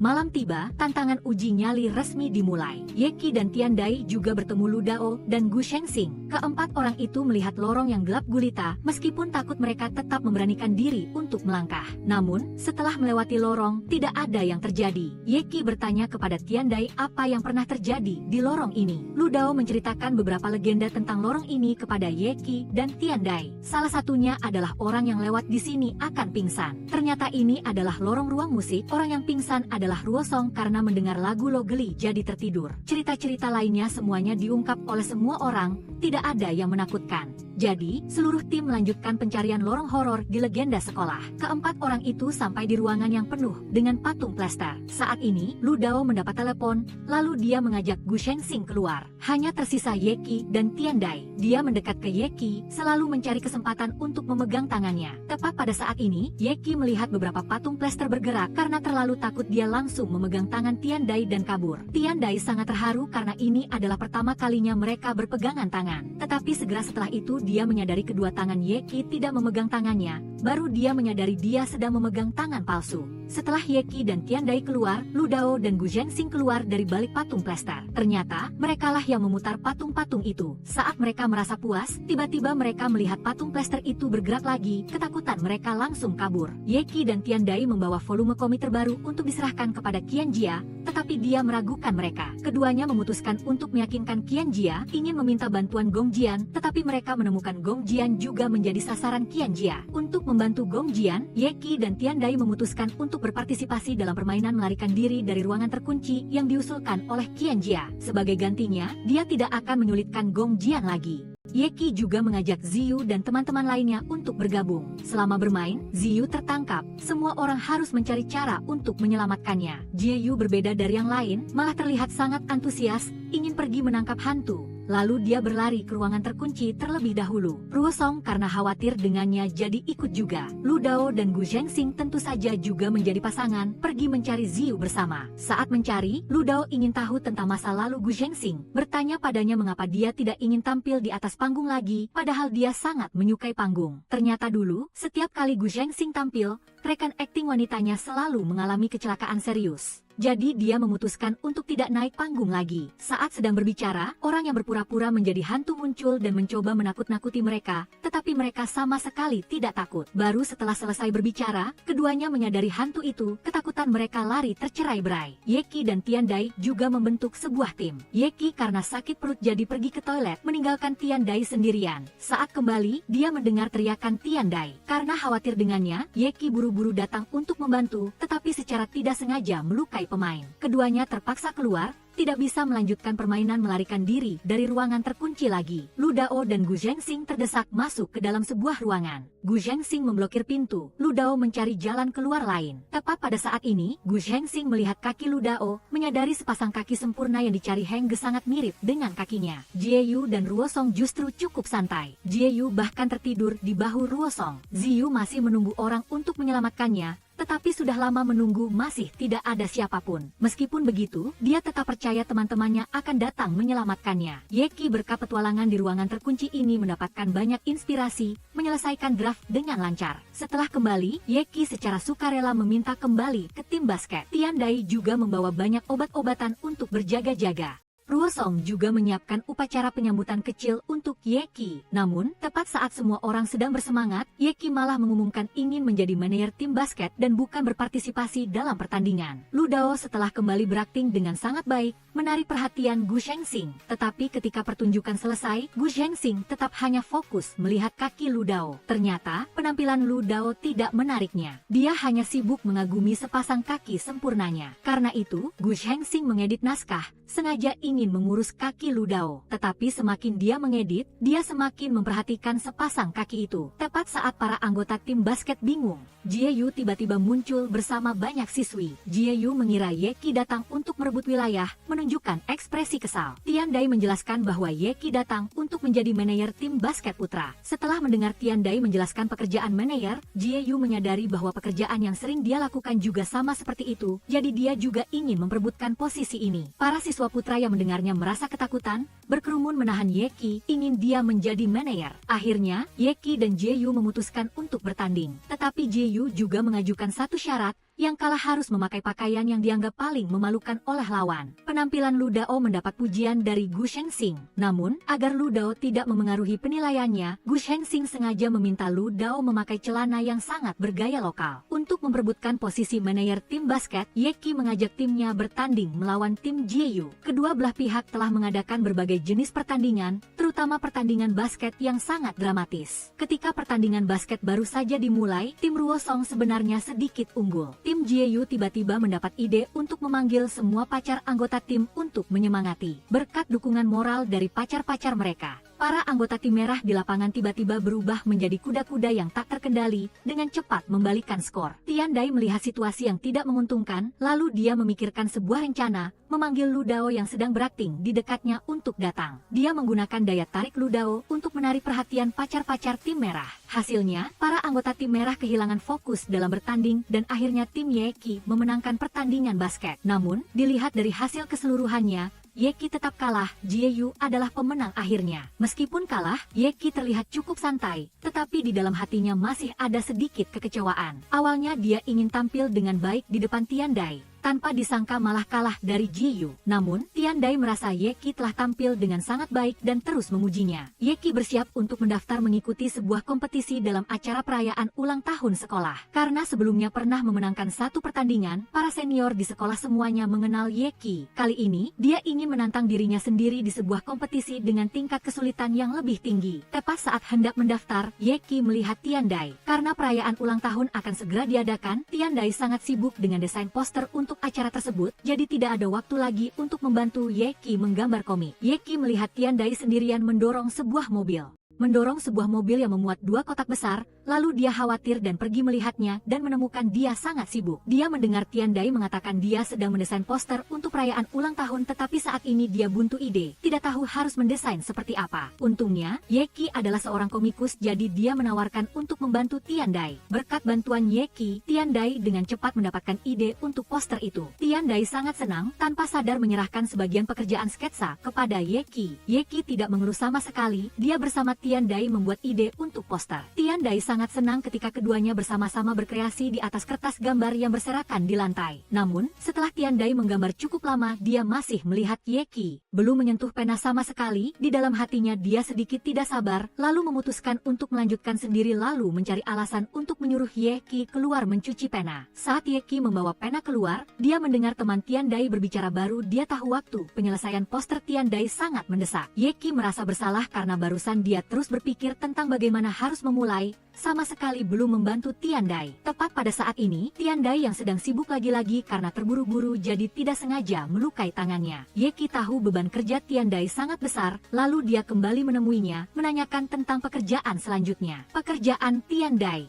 justru banyak dan rumit, sampai sekarang masih belum selesai banyak. Yeki melihat waktunya sempit, hanya mengandalkan kekuatan satu orang tidak akan bisa menyelesaikannya. Jadi dia memutuskan untuk mencari sekelompok teman untuk membantu Tian Dai. Yeki telah memanggil semua teman dekatnya untuk datang, dan pada saat yang sama menyusun rencana terperinci, setiap orang memiliki pekerjaan sendiri. Setelah penjelasan singkat, semua orang langsung mulai bekerja. Gu Zhengxing bekerja dengan Lu Dao, tetapi Gu Zhengxing masih tidak bisa melupakan kaki jenjang Lu Dao. Dia selalu sengaja menghindarinya, tetapi semakin dia sengaja semakin sulit untuk melupakannya. Jieyu dan Ruosong memasang spanduk bersama. Saat sedang bekerja, Ruosong tiba-tiba mendengar suara logeli, lalu dia meninggalkan pekerjaannya, buru-buru lari mencarinya. Jieyu merasa sangat aneh dan juga sangat marah karena ada orang yang meniru dirinya, lalu dia mengejar. Ziyu bertugas menggambar di ruang gambar. Setelah Yeki dan Tian Dai membantu Ziyu merapikan barang-barang lalu pergi, hanya tersisa dia sendiri. Saat ini, kebetulan ada seorang gadis lewat, melihat Ziyu yang sedang asyik berkarya, lalu dia sangat tertarik, lalu dia berinisiatif datang untuk memulai percakapan. Yeki dan Tian Dai menghias balon bersama. Karena Yeki mengatur segala sesuatunya dengan rapi, Tian Dai merasa sangat tenang. Sebelumnya, karena insiden tak terduga, Gu Zhengxing dan Lu Dao salah naik bus, sampai keduanya menyadari sudah terlambat. Karena bukan pemberhentian, bus tidak bisa berhenti, mereka harus terus duduk. Ruosong mengikuti suara dan menemukan orang yang selalu dia dambakan,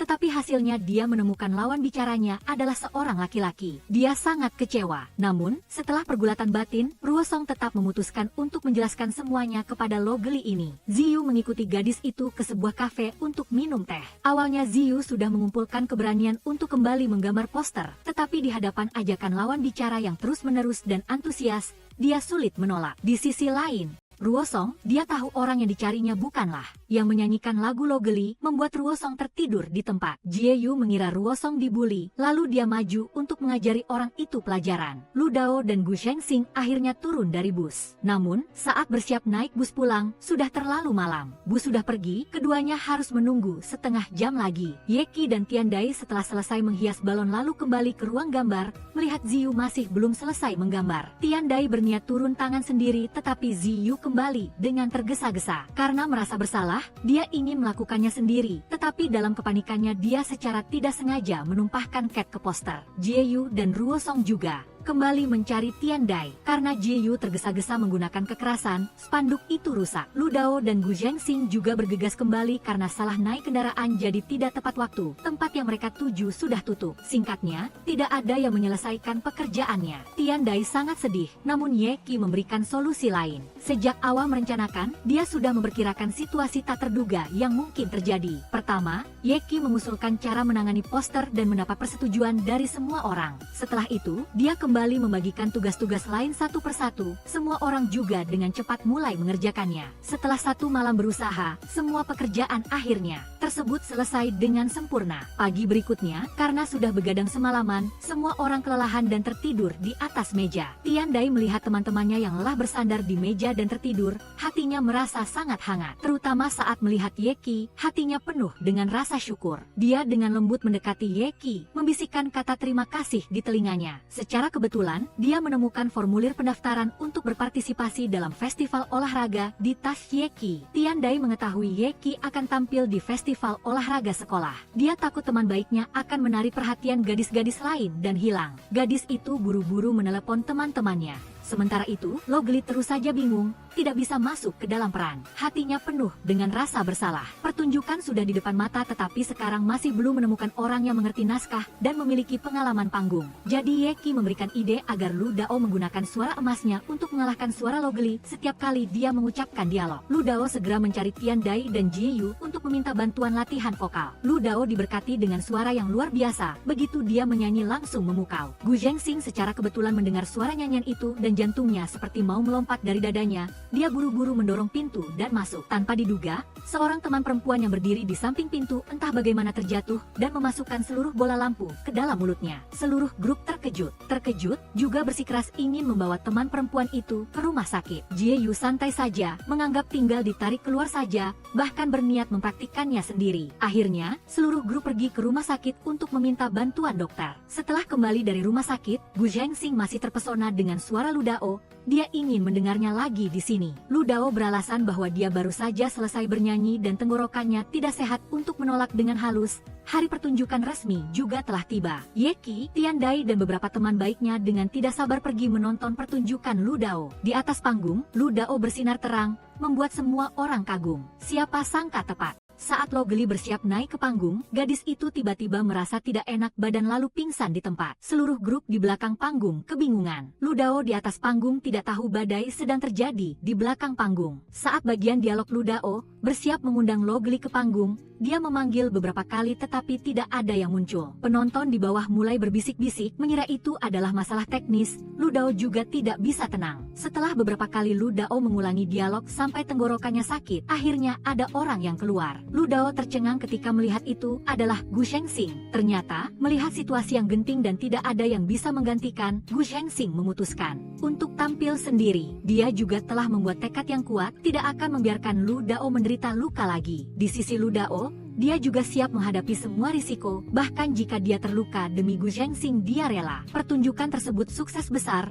mendapat pujian hangat dari penonton. Setelah tirai ditutup, Lu Dao baru duduk untuk mengobrol dengan adiknya. Ternyata, Lo Geli sengaja berakting pingsan. Tujuannya adalah agar di saat genting, tidak ada lagi yang bisa menggantikan, Gu Zhengxing harus naik ke panggung. Karena Lu Dao tidak terluka sama sekali, Lo Geli semakin yakin bahwa Lu Dao adalah cinta sejati Gu Zhengxing. Hari berikutnya, festival olahraga sekolah resmi dimulai. Agar Ye Qi tidak dilirik oleh gadis-gadis lain, Tian Dai segera menyusun rencana, sengaja membuat Ye Qi minum sampai perutnya penuh air. Memanfaatkan saat Ye Qi lari ke toilet, dia diam-diam menukar sepatu Ye Qi. Sepatu baru itu tidak sesuai ukuran, sangat sempit, membuat Ye Qi sangat tidak nyaman. Tetapi karena sudah mendekati waktu pertandingan, dia karena tidak sabar ingin memulai, juga tidak sempat memeriksa banyak. Saat bersiap di garis start karena sepatunya terlalu sempit, Ye Qi terus melompat-lompat, menggerakkan menggerakkan kakinya terus-menerus berharap rasa sakitnya berkurang. Siapa sangka gerakan itu di mata siswi-siswi lain terlihat seperti seorang atlet profesional yang sedang melakukan pemanasan dengan teratur. Ketika suara pistol start berbunyi karena sepatunya mengikat erat. Awalnya Yeki tidak lari cepat, gaya larinya juga aneh sampai membuat tertawa. Kemudian, entah kenapa, mungkin untuk mengurangi rasa tersiksa di kakinya,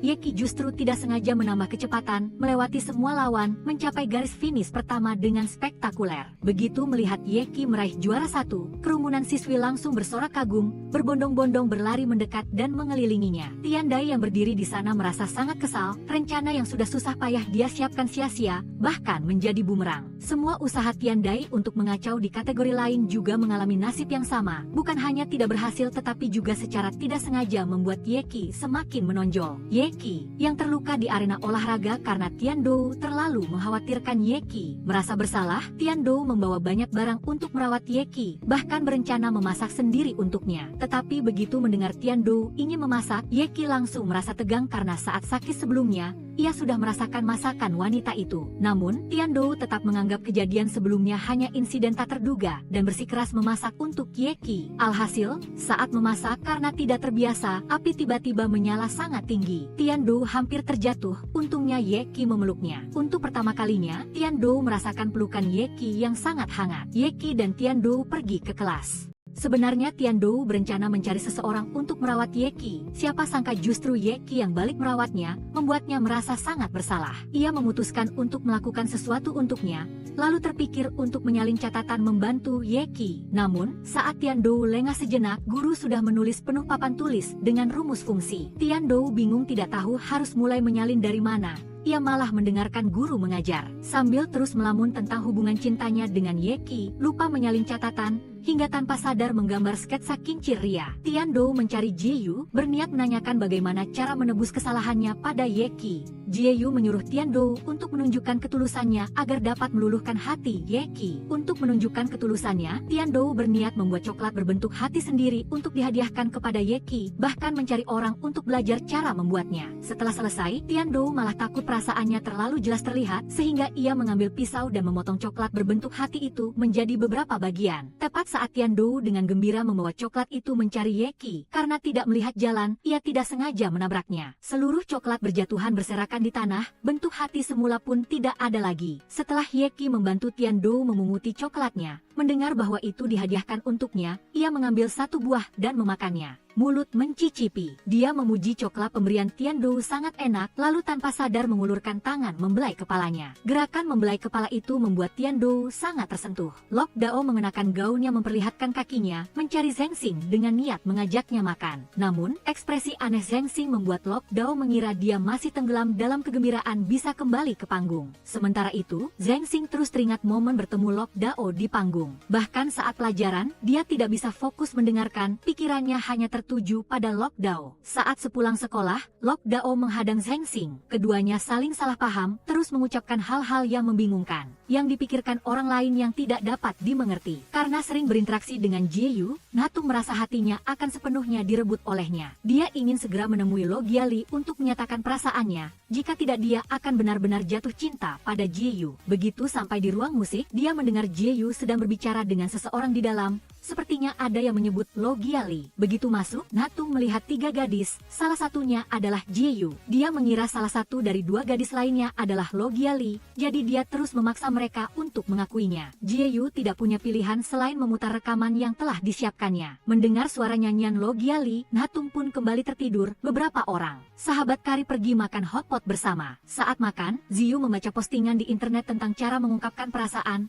khususnya cara mengucapkan cinta dengan cara yang paling mengesankan. Yeki tiba-tiba menyadari bahwa ia sepertinya memiliki perasaan pada Tiandou, tetapi pikiran itu hanya sekilas lalu hilang. Dalam perjalanan pulang setelah makan, setelah berpisah dari Tiandou, Yeki tiba-tiba menyadari bahwa ia telah menyukainya entah sejak kapan selama proses interaksi. Kenangan manis di antara mereka terus muncul di benaknya, membuatnya ingin segera mengejar Tiandou untuk menyatakan cintanya. Namun, ketika berhasil mengejar Tiandou, Yeki justru tidak bisa mengucapkan kata cinta. Pulang ke rumah, Yeki merasa gelisah, lalu menceritakan semuanya kepada Ziyu. Ziyu tidak kaget sama sekali, bahkan malah mengungkapkan bahwa Tiandou juga memiliki perasaan terhadap Yeki dan menyarankannya untuk mengambil langkah pertama. Yeki berencana mengejar Tiandou, mengikuti petunjuk dalam game untuk menciptakan suasana romantis. Ia terlebih dahulu memberikan bunga kepada Tiandou. Namun, saat Tiandou melihat buket bunga itu, ia tidak langsung berpikir bahwa Yeki ingin mengejarnya, melainkan malah menganggapnya ingin mempermainkannya, mengira ada tangan palsu yang menempel di bunga. Alhasil, setelah diperiksa dengan teliti, Tiandou baru menyadari bahwa Yeki sungguh-sungguh ingin memberinya bunga. Saat Tiandou bertanya mengapa memberinya bunga, Yeki tidak menjawab, malah memakaikan gelang pelacak detak jantung pada Tiandou. Tiandou tidak mengerti apa yang akan Yeki lakukan, khawatir dia akan keluar dari permainan, lalu Yeki menariknya pergi. Sementara itu, Jieyu yang bersiap bermain basket tidak sengaja bertemu dengan Ruosong. Ruosong yang melihat Jieyu merasa sangat senang, tetapi berusaha menahan diri, takut jika Jieyu menempati hatinya,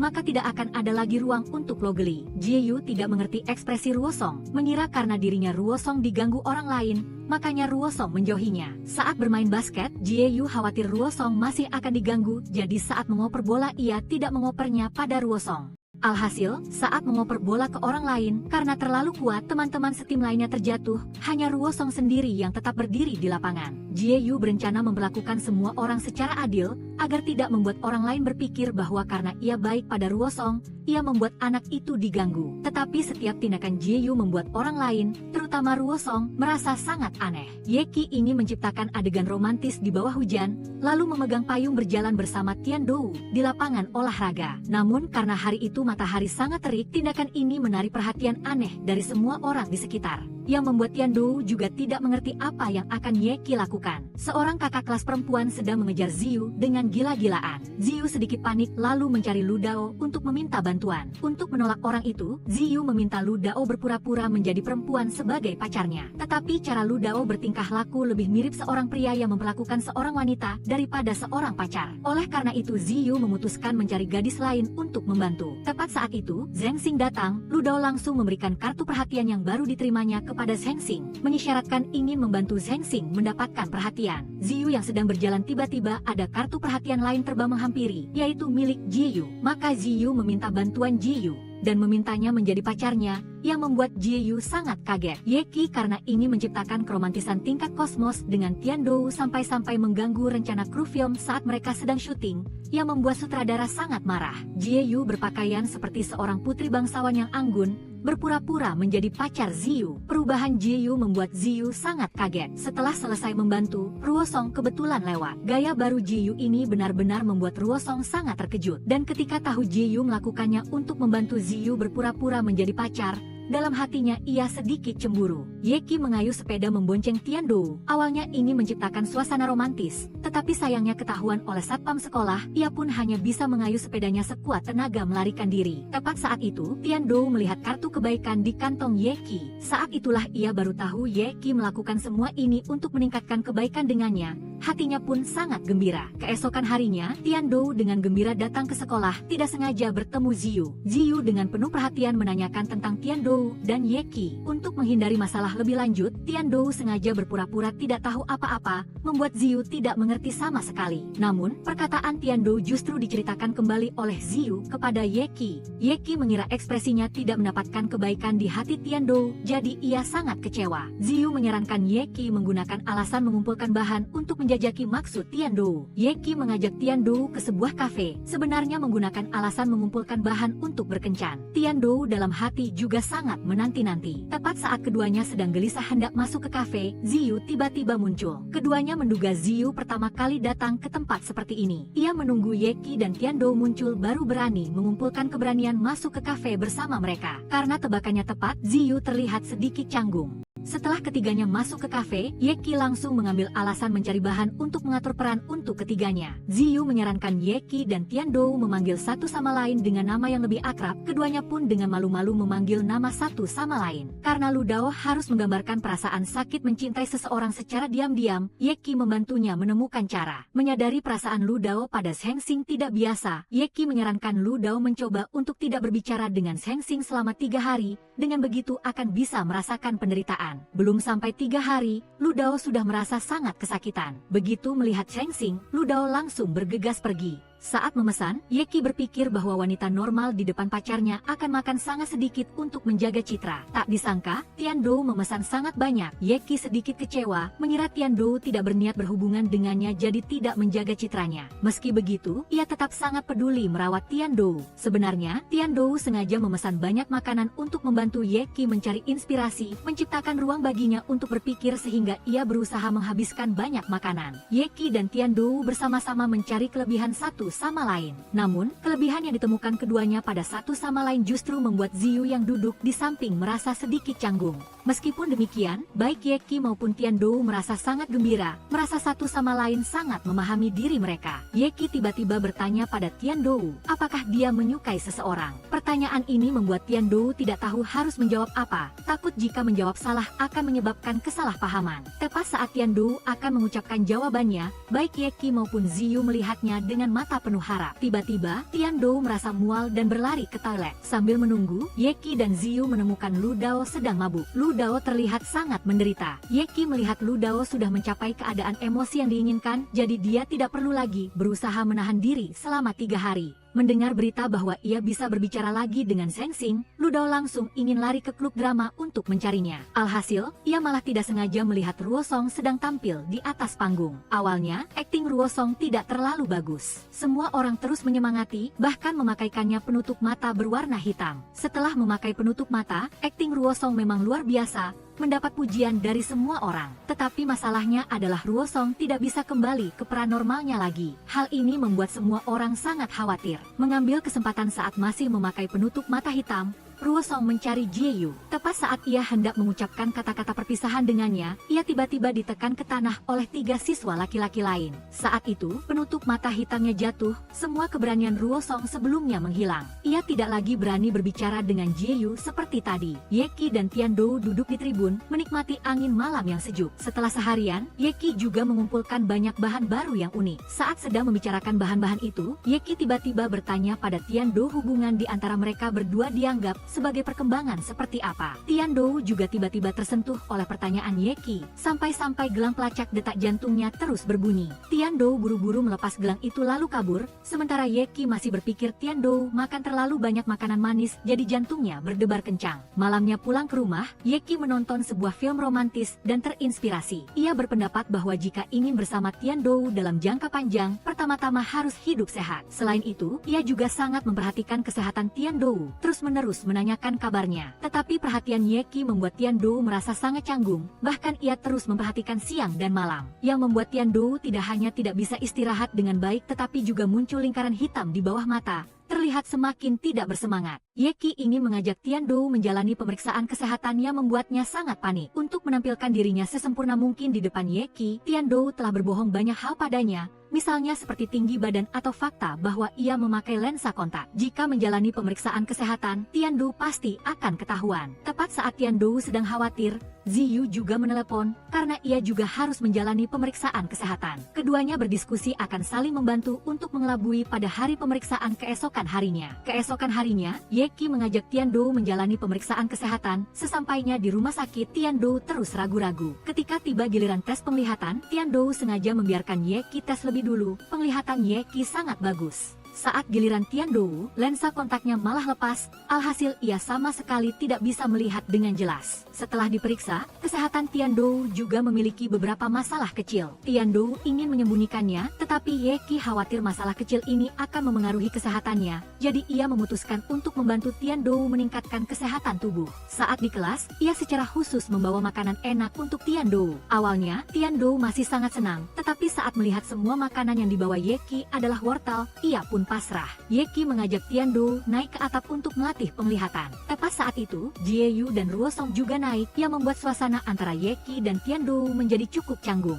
Untuk kesehatan Tiandou lebih baik, Yeki berencana mengajaknya ke game, bahkan membuat 2 kartu anggota. Siapa sangka, game itu sebenarnya adalah penipuan, belum pernah dibuka, dan ada banyak orang yang datang menuntut hak mereka. Tiandou mengikuti Yeki seharian, lelah ingin minum segelas teh susu, tetapi Yeki bersikeras menolak karena Tiandou saat ini sedang sakit gigi, tidak cocok minum teh susu. Malamnya pulang ke rumah, Yeki ingin membuat teh susu sehat sendiri untuk Tiandou, jadi ia memanggil Zheng Xing untuk mencoba. Hasilnya rasa teh susunya sangat buruk, kucing Jieyu tiba-tiba menghilang, ia mencari kemana-mana, juga menelepon Ruosong. Saat Ruosong datang, Jieyu sudah sangat sedih, keduanya bersama-sama mencari kucing yang hilang. Setelah bersusah payah, Ruosong dan Jieyu akhirnya menemukan kucing itu. Melihat kucingnya, Jieyu sangat senang. Ruosong menyadari Jieyu memiliki kepribadian yang sangat baik dan sangat tertarik padanya. Setelah pergulatan batin, Ruosong merasa Jieyu lah orang yang benar-benar disukainya, lalu menyatakan perasaannya padanya. Mendengar pernyataan cinta Ruosong, awalnya Jieyu sedikit bingung, tetapi akhirnya mengumpulkan keberanian dan memeluk Ruosong. Keduanya berciuman. Yeki terus mengajak Tiandou untuk berolahraga bersama, bahkan secara khusus membuat teh susu kodok untuknya, mengatakan bahwa ini adalah teh susu herbal yang baik untuk kesehatan dan dibuat dengan sangat teliti. Menerima segelas teh susu dari Yeki, Tiandou sangat senang. Karena Tiandou sakit gigi, Yeki memberikan gula yang cukup sedikit, bahkan berjanji begitu gigi berlubang Tiandou sembuh akan memberikan lebih banyak gula. Namun, Tiandou merasa teh susunya sudah cukup manis, tidak perlu ditambah gula lagi. Yeki langsung mencatat permintaan Tiandou ini ke dalam buku catatan. Jieyu menceritakan kisah cinta romantis antara dirinya dan Ruosong kepada Tiandou. Saat mendengar tentang keberanian Jieyu, Tiandou sangat mengaguminya. Jieyu merasa Tiandou dan Yeki terlalu banyak bertele-tele. Sebenarnya mengungkapkan perasaan satu sama lain tidak sesulit itu. Tiandou teringat kembali saat-saat sebelumnya ia berencana menyatakan perasaannya pada Yeki. Beberapa kali saat akan mengucapkannya, Tiandou tidak cukup berani untuk mengatakannya, bahkan terkadang ada hal lain yang mengganggu dan menyela. Tiandou mencari lahan kosong di lapangan olahraga untuk berlatih menyatakan perasaannya pada Yeki, tetapi beberapa kata "aku suka kamu" masih sangat sulit untuk diucapkan. Pada saat yang sama, Yeki di rumah juga sedang berpikir bagaimana cara menyatakan perasaannya pada Tiandou. Karena sebelumnya, Yeki juga pernah ingin menyatakan perasaannya padanya, tetapi kata-kata yang sudah sampai di mulutnya berubah pikiran, juga karena malu tidak berani mengatakannya. Karena itu, ia juga mengumpulkan semua keberanian bersiap mencari Tiandou untuk menyatakan perasaannya. Tepat saat Yeki bersiap pergi mencari Tiandou, Ziyu malah datang. Ia menduga Yeki berencana menyatakan perasaannya pada Tiandou, jadi ingin membantunya. Tetapi Yeki malah berpikir ada kalanya ia tidak bisa menyatakan perasaannya pada Tiandou semua karena Ziyu selalu membantu secara terbalik, jadi tidak ingin Ziyu ikut campur lagi. Ziyu pun menceritakan pada Yeki bahwa Jieyu sudah menyatakan perasaannya pada Ruosong. Jieyu dan Ruosong sedang bermain basket bersama. Begitu melihat bola terbang ke arah Ruosong, Jieyu khawatir ia akan terluka, jadi ia menggunakan kepalanya untuk menahan bola yang datang. Yeki datang ke lapangan basket mencari Ruosong, menanyakan cara menyatakan perasaan pada gadis. Setelah meminta nasihat dari Ruosong, Yeki mengira Jieyu dan Ruosong sudah menjadi sepasang kekasih, jadi ia mengungkapkan identitas Jieyu yang sebenarnya adalah Logeli kepada Ruosong. Hal ini membuat Ruosong sekali lagi ragu-ragu. Bahkan saat melihat Jieyu, ia langsung membalikkan badan dan lari. Pertunjukan Lu Dao mengharuskan ia memakai kostum wanita. Hal ini membuat para penggemar wanita sangat bersemangat, tidak sabar ingin melihat penampilan Lu Dao saat memakai pakaian wanita. Saat Lu Dao muncul setelah dirias dengan cermat, ia memang membuat semua orang kaget. Tepat saat itu, Zheng Xing juga datang. Melihat kostum Lu Dao, Yeki mengira Zheng Xing akan memujinya. Siapa sangka Zheng Xing malah menganggap Lu Dao tidak cocok dengan gaya riasan yang feminin dan centil ini. Yeki terus pergi bertanya pada orang lain tentang cara menyatakan perasaan. Sementara Yeki sedang dengan cermat meminta nasihat dari semua orang, Tiandou juga dengan teliti menyiapkan suasana romantis. Berencana malam ini akan mengajak Yeki makan malam bersama dan menyatakan perasaannya padanya. Tepat saat Tiandou sudah selesai menyiapkan semuanya,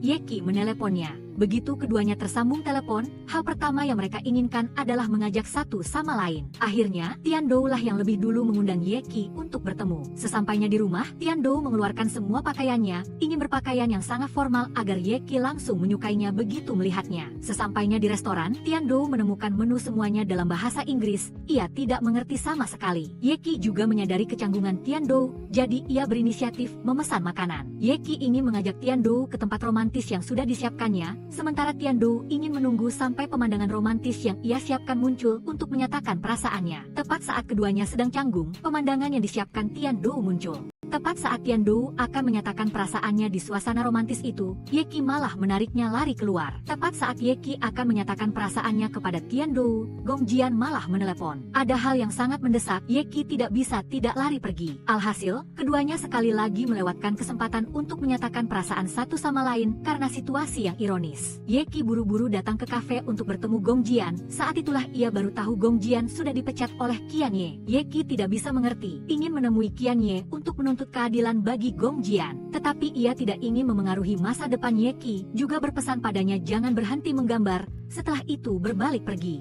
Ye Qi bergegas mencari Qian Ye, mempertanyakan mengapa ia melakukan hal itu. Ye Qi sangat marah sampai ingin menyerah, tetapi ia sudah menandatangani kontrak dengan penerbit. Jika tidak menggambar lagi akan dianggap melanggar kontrak dan harus membayar ganti rugi yang sangat besar. Tepat saat ini, Gong Jian juga mengirim pesan menyemangati Ye Qi untuk terus menggambar, jangan berhenti. Ye Qi pun bernegosiasi dengan Qian Ye, setuju untuk melanjutkan menggambar sesuai ide pria itu, dengan satu-satunya syarat adalah membiarkan Gong Jian kembali bekerja. Qian Ye dengan senang hati menyetujuinya. Tian Dou menceritakan semua tentang pernyataan cintanya kepada Ji Yu. Tian Dou menduga kemungkinan besar Ye Qi juga berencana menyatakan perasaan tetapi disela. Tian Dou menanyakan kemajuan hubungan romantis saat ini antara Ji Yu dan Ruo Song. Tepat saat keduanya hendak pergi, Ruo Song tiba-tiba muncul, mengungkapkan identitas Ji Yu yang sebenarnya adalah Lo Geli. Ye Qi pulang ke rumah, memeras otak untuk melanjutkan menggambar serial komiknya, tetapi karena idenya sama sekali berbeda dengan pemikirannya, ia tidak bisa memikirkan dialog untuk karakter. Tian Dou datang mencari Ye Qi, melihatnya sedang berkarya, ia juga menduga mungkin Ye Qi sedang mengalami kebuntuan jadi suasana hatinya sedang tidak baik, hatinya penuh kekhawatiran untuknya. Sedangkan Ye Qi melihat Tian Dou terus-menerus bersedih, mengira kepergiannya yang tiba-tiba membuatnya sangat marah, ia pun hendak meminta maaf tetapi dihentikan oleh Tian Dou. Untuk membantu Ye Qi menemukan inspirasi lagi, Tian Dou sengaja berlagak sangat keren. Tanpa mengucapkan sepatah kata pun,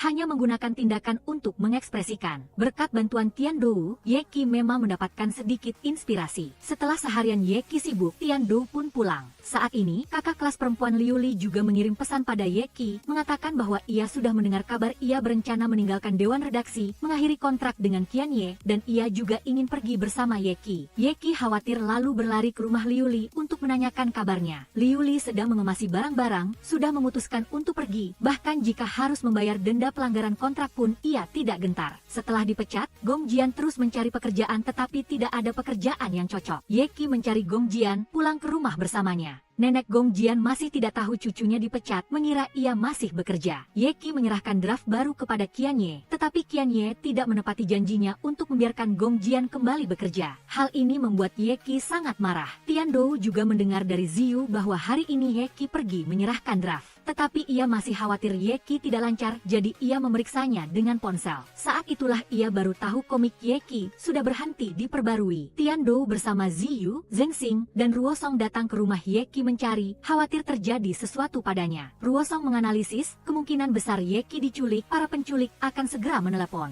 Seakan menepati janji, seseorang menelepon Tian Dou. Tian Dou sangat khawatir, tetapi ternyata itu hanya panggilan iklan multi-level marketing. Tian Dou menelepon nomor telepon rumah yang ditinggalkan Ye Qi. Itu adalah nomor telepon rumah Ye Qi, tetapi ia tidak ada di sana. Tian Dou bertanya tentang komik Ye Qi yang berhenti diperbarui. Saat itulah ia baru tahu alasannya dan semua orang sangat mendukung keputusan Ye Qi. Ia juga sudah meninggalkan uang royalti untuk semua orang. Semua orang merasa sedih untuk Ye Qi. Ziyu memutuskan pergi membeli model untuk melepaskan ketegangan. Ruo Song pergi mencari Jiyu, sedangkan Zheng Xing terlihat santai seperti tidak ada apa-apa. Menganggap dirinya sudah pernah mengalami banyak guncangan, masalah ini tidak terlalu memengaruhinya. Namun, dalam hatinya ia tetap merasa kesal. Setelah Zheng Xing kembali ke klub drama, ia juga tidak bisa fokus pada apapun. Lu Dao memutuskan untuk sedikit mengubah skrip lalu menampilkannya untuk Zheng Xing. Namun, saat ini Zheng Xing sudah tidak punya pikiran untuk menonton pertunjukan, ia hanya menjawab asal-asalan untuk menyelesaikan perubahan yang diusulkan Lu Dao. Meskipun demikian, penampilan Lu Dao yang penuh percaya diri justru membuat Zheng Xing merasa sedikit terhibur. Ruo Song ingin bergabung dengan klub musik tetapi para anggota tidak setuju karena ia tidak bisa bernyanyi dengan baik. Ia juga mencari Hit Mui. Sebenarnya, NHC Tung hanya ingin mencari Hitmuit untuk meredakan kesedihan di hatinya. Mengenai Tianyi, dia selalu khawatir tentang Deep Kaye. Akhirnya, dia mencari Tedu, memintanya untuk membawanya bertemu orang tua Deep Kaye. Awalnya, Tedu ragu-ragu, tetapi ketika Tianyi menawarkan modal yang disukai Tedu, dia dengan senang hati setuju ketika Tianyi datang ke rumah Deep Kaye. Awalnya, dia sangat khawatir, tidak tahu bagaimana menghadapi orang tua Deep Kaye dan apakah dia akan diterima. Namun, orang yang membuka pintu adalah adik laki-laki Deep Kaye. Orang tuanya tidak ada di rumah. Setelah bertemu Deep Kaye, Tianyi mengetahui beberapa hal tentang penerbit. Untuk menyemangati Deep Kaye, Tianyi khusus mengenakan seragam pelaut yang telah dia siapkan dengan cermat. Dorongan dari Tianyi membangkitkan kembali semangat juang dalam Deep Kaye, dan dia bertekad untuk mengalahkan tim Gia. Saat Tianyi menari untuk Deep Kaye, dia tidak menyadari bahwa orang tua Deep Kaye berada di belakangnya. Orang tua Deep Kaye juga mengetahui situasi putra mereka saat ini, dan juga merasa tim Gia sedang menindas putra mereka. Semua orang berdiskusi sambil makan. Orang tua Deep Kaye juga terus memberikan saran, tetapi setelah selesai makan, mereka masih belum memikirkan strategi untuk membalas dendam pada tim Gia. Tianyi berpikir bahwa membalas dendam pada orang lain pada dasarnya tidak baik, itu sendiri adalah kesalahan. Jadi dia mengganti topik pembicaraan. Karena Deep Kaye sekarang telah meninggalkan penerbit dan perlu membangun kembali karirnya, komik-komik lama tidak dapat digunakan lagi. Karena dia telah menandatangani kontrak, dia tidak dapat menggunakan ide-ide lama dan harus mencari arah baru. Tianyi menyarankan untuk mengubah topik pertemuan kali ini menjadi topik komik baru yang dibutuhkan Deep Kaye untuk membangun kembali karirnya. Ayah Deep Kaye menyarankan dia menggambar cerita tentang gangster, itu akan sangat menarik. Tetapi setelah Deep Kaye membuat sketsa sederhana, semua orang merasa itu tidak cocok. Ibu Deep Kaye menyarankan menggambar tentang kehidupan pekerja kantoran modern. Namun, setelah Deep Kaye selesai menggambar, tidak ada yang merasa ada alasan untuk melanjutkan membaca, karena itu adalah cerita tentang pekerja yang juga membuat suasana hati semua orang menjadi suram. Adik laki-laki Deep Kaye menyarankan dia untuk kembali menjadi dirinya yang sebenarnya, yaitu menggambar komik yang ingin dia gambar sejak awal. Tapi inspirasi Deep Kaye saat ini sepenuhnya adalah komik gadis. Dia sudah tidak bisa mengingat suasana hati saat menggambar komik di awal, pada dasarnya tidak bisa menggambarnya. Deep Kaye tiba-tiba merasa sedih, tidak tahu harus berbuat apa, lalu memutuskan untuk keluar jalan-jalan untuk bersantai. Tianyi juga menemani Deep Kaye. Mereka berjalan-jalan di jalan di tepi sungai di pedesaan, pemandangannya sangat indah. Setelah berjalan beberapa saat, mereka berdua tanpa sengaja sampai di sekolah dasar lama Deep Kaye. Deep Kaye sangat ingin masuk ke sekolah untuk melihat-lihat lagi, tetapi karena sudah malam, gerbang sekolah sudah dikunci. Namun, penjaga gerbang mengenali Deep Kaye dan sangat antusias, lalu setuju untuk mengizinkan Deep Kaye dan Tianyi masuk ke sekolah. Mereka berdua duduk di ayunan di lapangan olahraga, berbicara sambil mengayun. Mereka juga mengingat rencana awal ketika Deep Kaye mulai menggambar komik. Ternyata, saat SD keduanya sangat sulit bergaul, Deep Kaye terlalu tinggi, sementara Tianyi terlalu pendek. Karena memiliki situasi yang sama, keduanya saling memahami perasaan satu sama lain. Tianyi menyarankan Deep Kaye untuk menggambar hal-hal yang paling dia sukai di dalam hatinya. Deep Kaye masih tidak bisa melepaskan komik gadis. Tianyi menyarankan Deep Kaye untuk terus menggambarnya. Deep Kaye masih khawatir tentang kontrak, berpikir bahwa dia telah menandatangani perjanjian non-persaingan, tidak bisa menggambar sesuka hati. Tianyi mengingatkan Deep Kaye bahwa dia telah membayar denda pelanggaran kontrak. Hak cipta komik telah kembali ke tangannya. Kembali dari kampung halaman, Deep Kaye mengumpulkan semua teman-temannya, mengumumkan berita penting. Dia memutuskan untuk melanjutkan serial komik Ayo Jatuh Cinta. Komik akan dialihkan untuk dipublikasikan di platform online. Bentuknya juga akan berubah dari komik hitam putih menjadi komik berwarna. Setelah mengatakan itu, Deep Kaye dan Tianyi mulai memperkenalkan tablet grafis kepada semua orang. Ternyata, semua orang sudah memiliki pengalaman menggunakannya, dan orang baru itu justru adalah Deep Kaye. Ini juga merupakan pertama kalinya Deep Kaye datang ke rumah Tianyi. Dengan bantuannya, Deep Kaye secara bertahap menguasai cara menggunakan tablet grafis. Deep Kaye secara pribadi pergi ke dapur untuk memasak guna merayakan awal yang baru. Setelah semua orang makan dan kenyang, kelompok itu secara resmi memulai pekerjaan. Dengan usaha semua orang, versi komik berwarna pertama akhirnya selesai. Namun saat akan mengunggahnya, Tianyi karena terlalu gugup, menyarankan semua orang untuk bertepuk tangan memberikan semangat. Tetapi setelah itu dia ragu-ragu tidak berani menekan tombol. Tepat pada saat ini, Hitmuit dan LCO datang, dan mereka semua berlarian kocar-ketir. Hitmuit penasaran memeriksa dan melihat komik akan diunggah. Dia hendak menekan tombol, tetapi kelompok Kieni bergegas menghentikannya, tetapi tanpa diduga malah membantunya menekan tombol. Akhirnya komik mereka berhasil diunggah, kelompok itu bersorak gembira. Sementara Hitmuit dan LCO tidak mengerti apa yang sedang terjadi. Setelah versi komik berwarna diunggah, Deep Kaye meskipun terus mengawasi, tetapi jumlah penayangan dan komentar hanya sedikit. Kieni menghibur Deep Kaye, menyarankan dia untuk tidur sebentar, tetapi dia masih sangat khawatir, bahkan mulai menderita insomnia. Keesokan harinya Deep Kaye datang ke sekolah dengan lesu. Kieni menghiburnya agar tidak terlalu perfeksionis. Jika tidak berhasil, mereka akan melakukan promosi dari mulut ke mulut untuk mempromosikan karya mereka. Deep Kaye tercerahkan dan cepat kembali bersemangat. Dia ingat bahwa dia pernah menjadi blogger animasi dan ingin meminta bantuannya untuk berpromosi. Tetapi satu video miliknya membutuhkan waktu hampir 2 tahun untuk menjadi viral. Jadi komiknya sudah lama dianggap gagal. Malam itu Deep Kaye kembali menderita insomnia. Keesokan harinya semua orang bersama-sama memikirkan cara untuk mempromosikan komik, tetapi Deep Kaye hanya memikirkan konsekuensi dari insomnia dan berpikir bahwa karir menggambar komiknya akan berakhir. Semua orang melihatnya dengan 7 bagian ketidakberdayaan, 3 bagian juga sama. Untuk membantu Deep Kaye tidur, semua orang mulai memikirkan cara. Enhatung hanya perlu mendengarkan musik Lozeli untuk tidur, jadi memutuskan untuk membiarkan Deep Kaye mencobanya. Tetapi Deep Kaye belum sempat tertidur, dia sudah tertidur. Melihat cara ini tidak efektif, Chin Han memutuskan untuk menggunakan trik hipnotis. Namun karena salah membaca mantra, setiap kali Deep Kaye memejamkan mata dia melihat LCO sehingga langsung bangun. Akhirnya Kieni menyuruh semua orang pulang, lalu dia menyanyikan 2 bait lagu, Deep Kaye langsung tertidur. Malam itu Kieni memeriksa dan melihat jumlah penayangan Ayo Jatuh Cinta mulai diam-diam meningkat. Deep Kaye terbangun dengan linglung, Kieni dengan gembira mengumumkan berita bahwa semalam jumlah penggemar melonjak. Namun, Deep Kaye sangat tenang,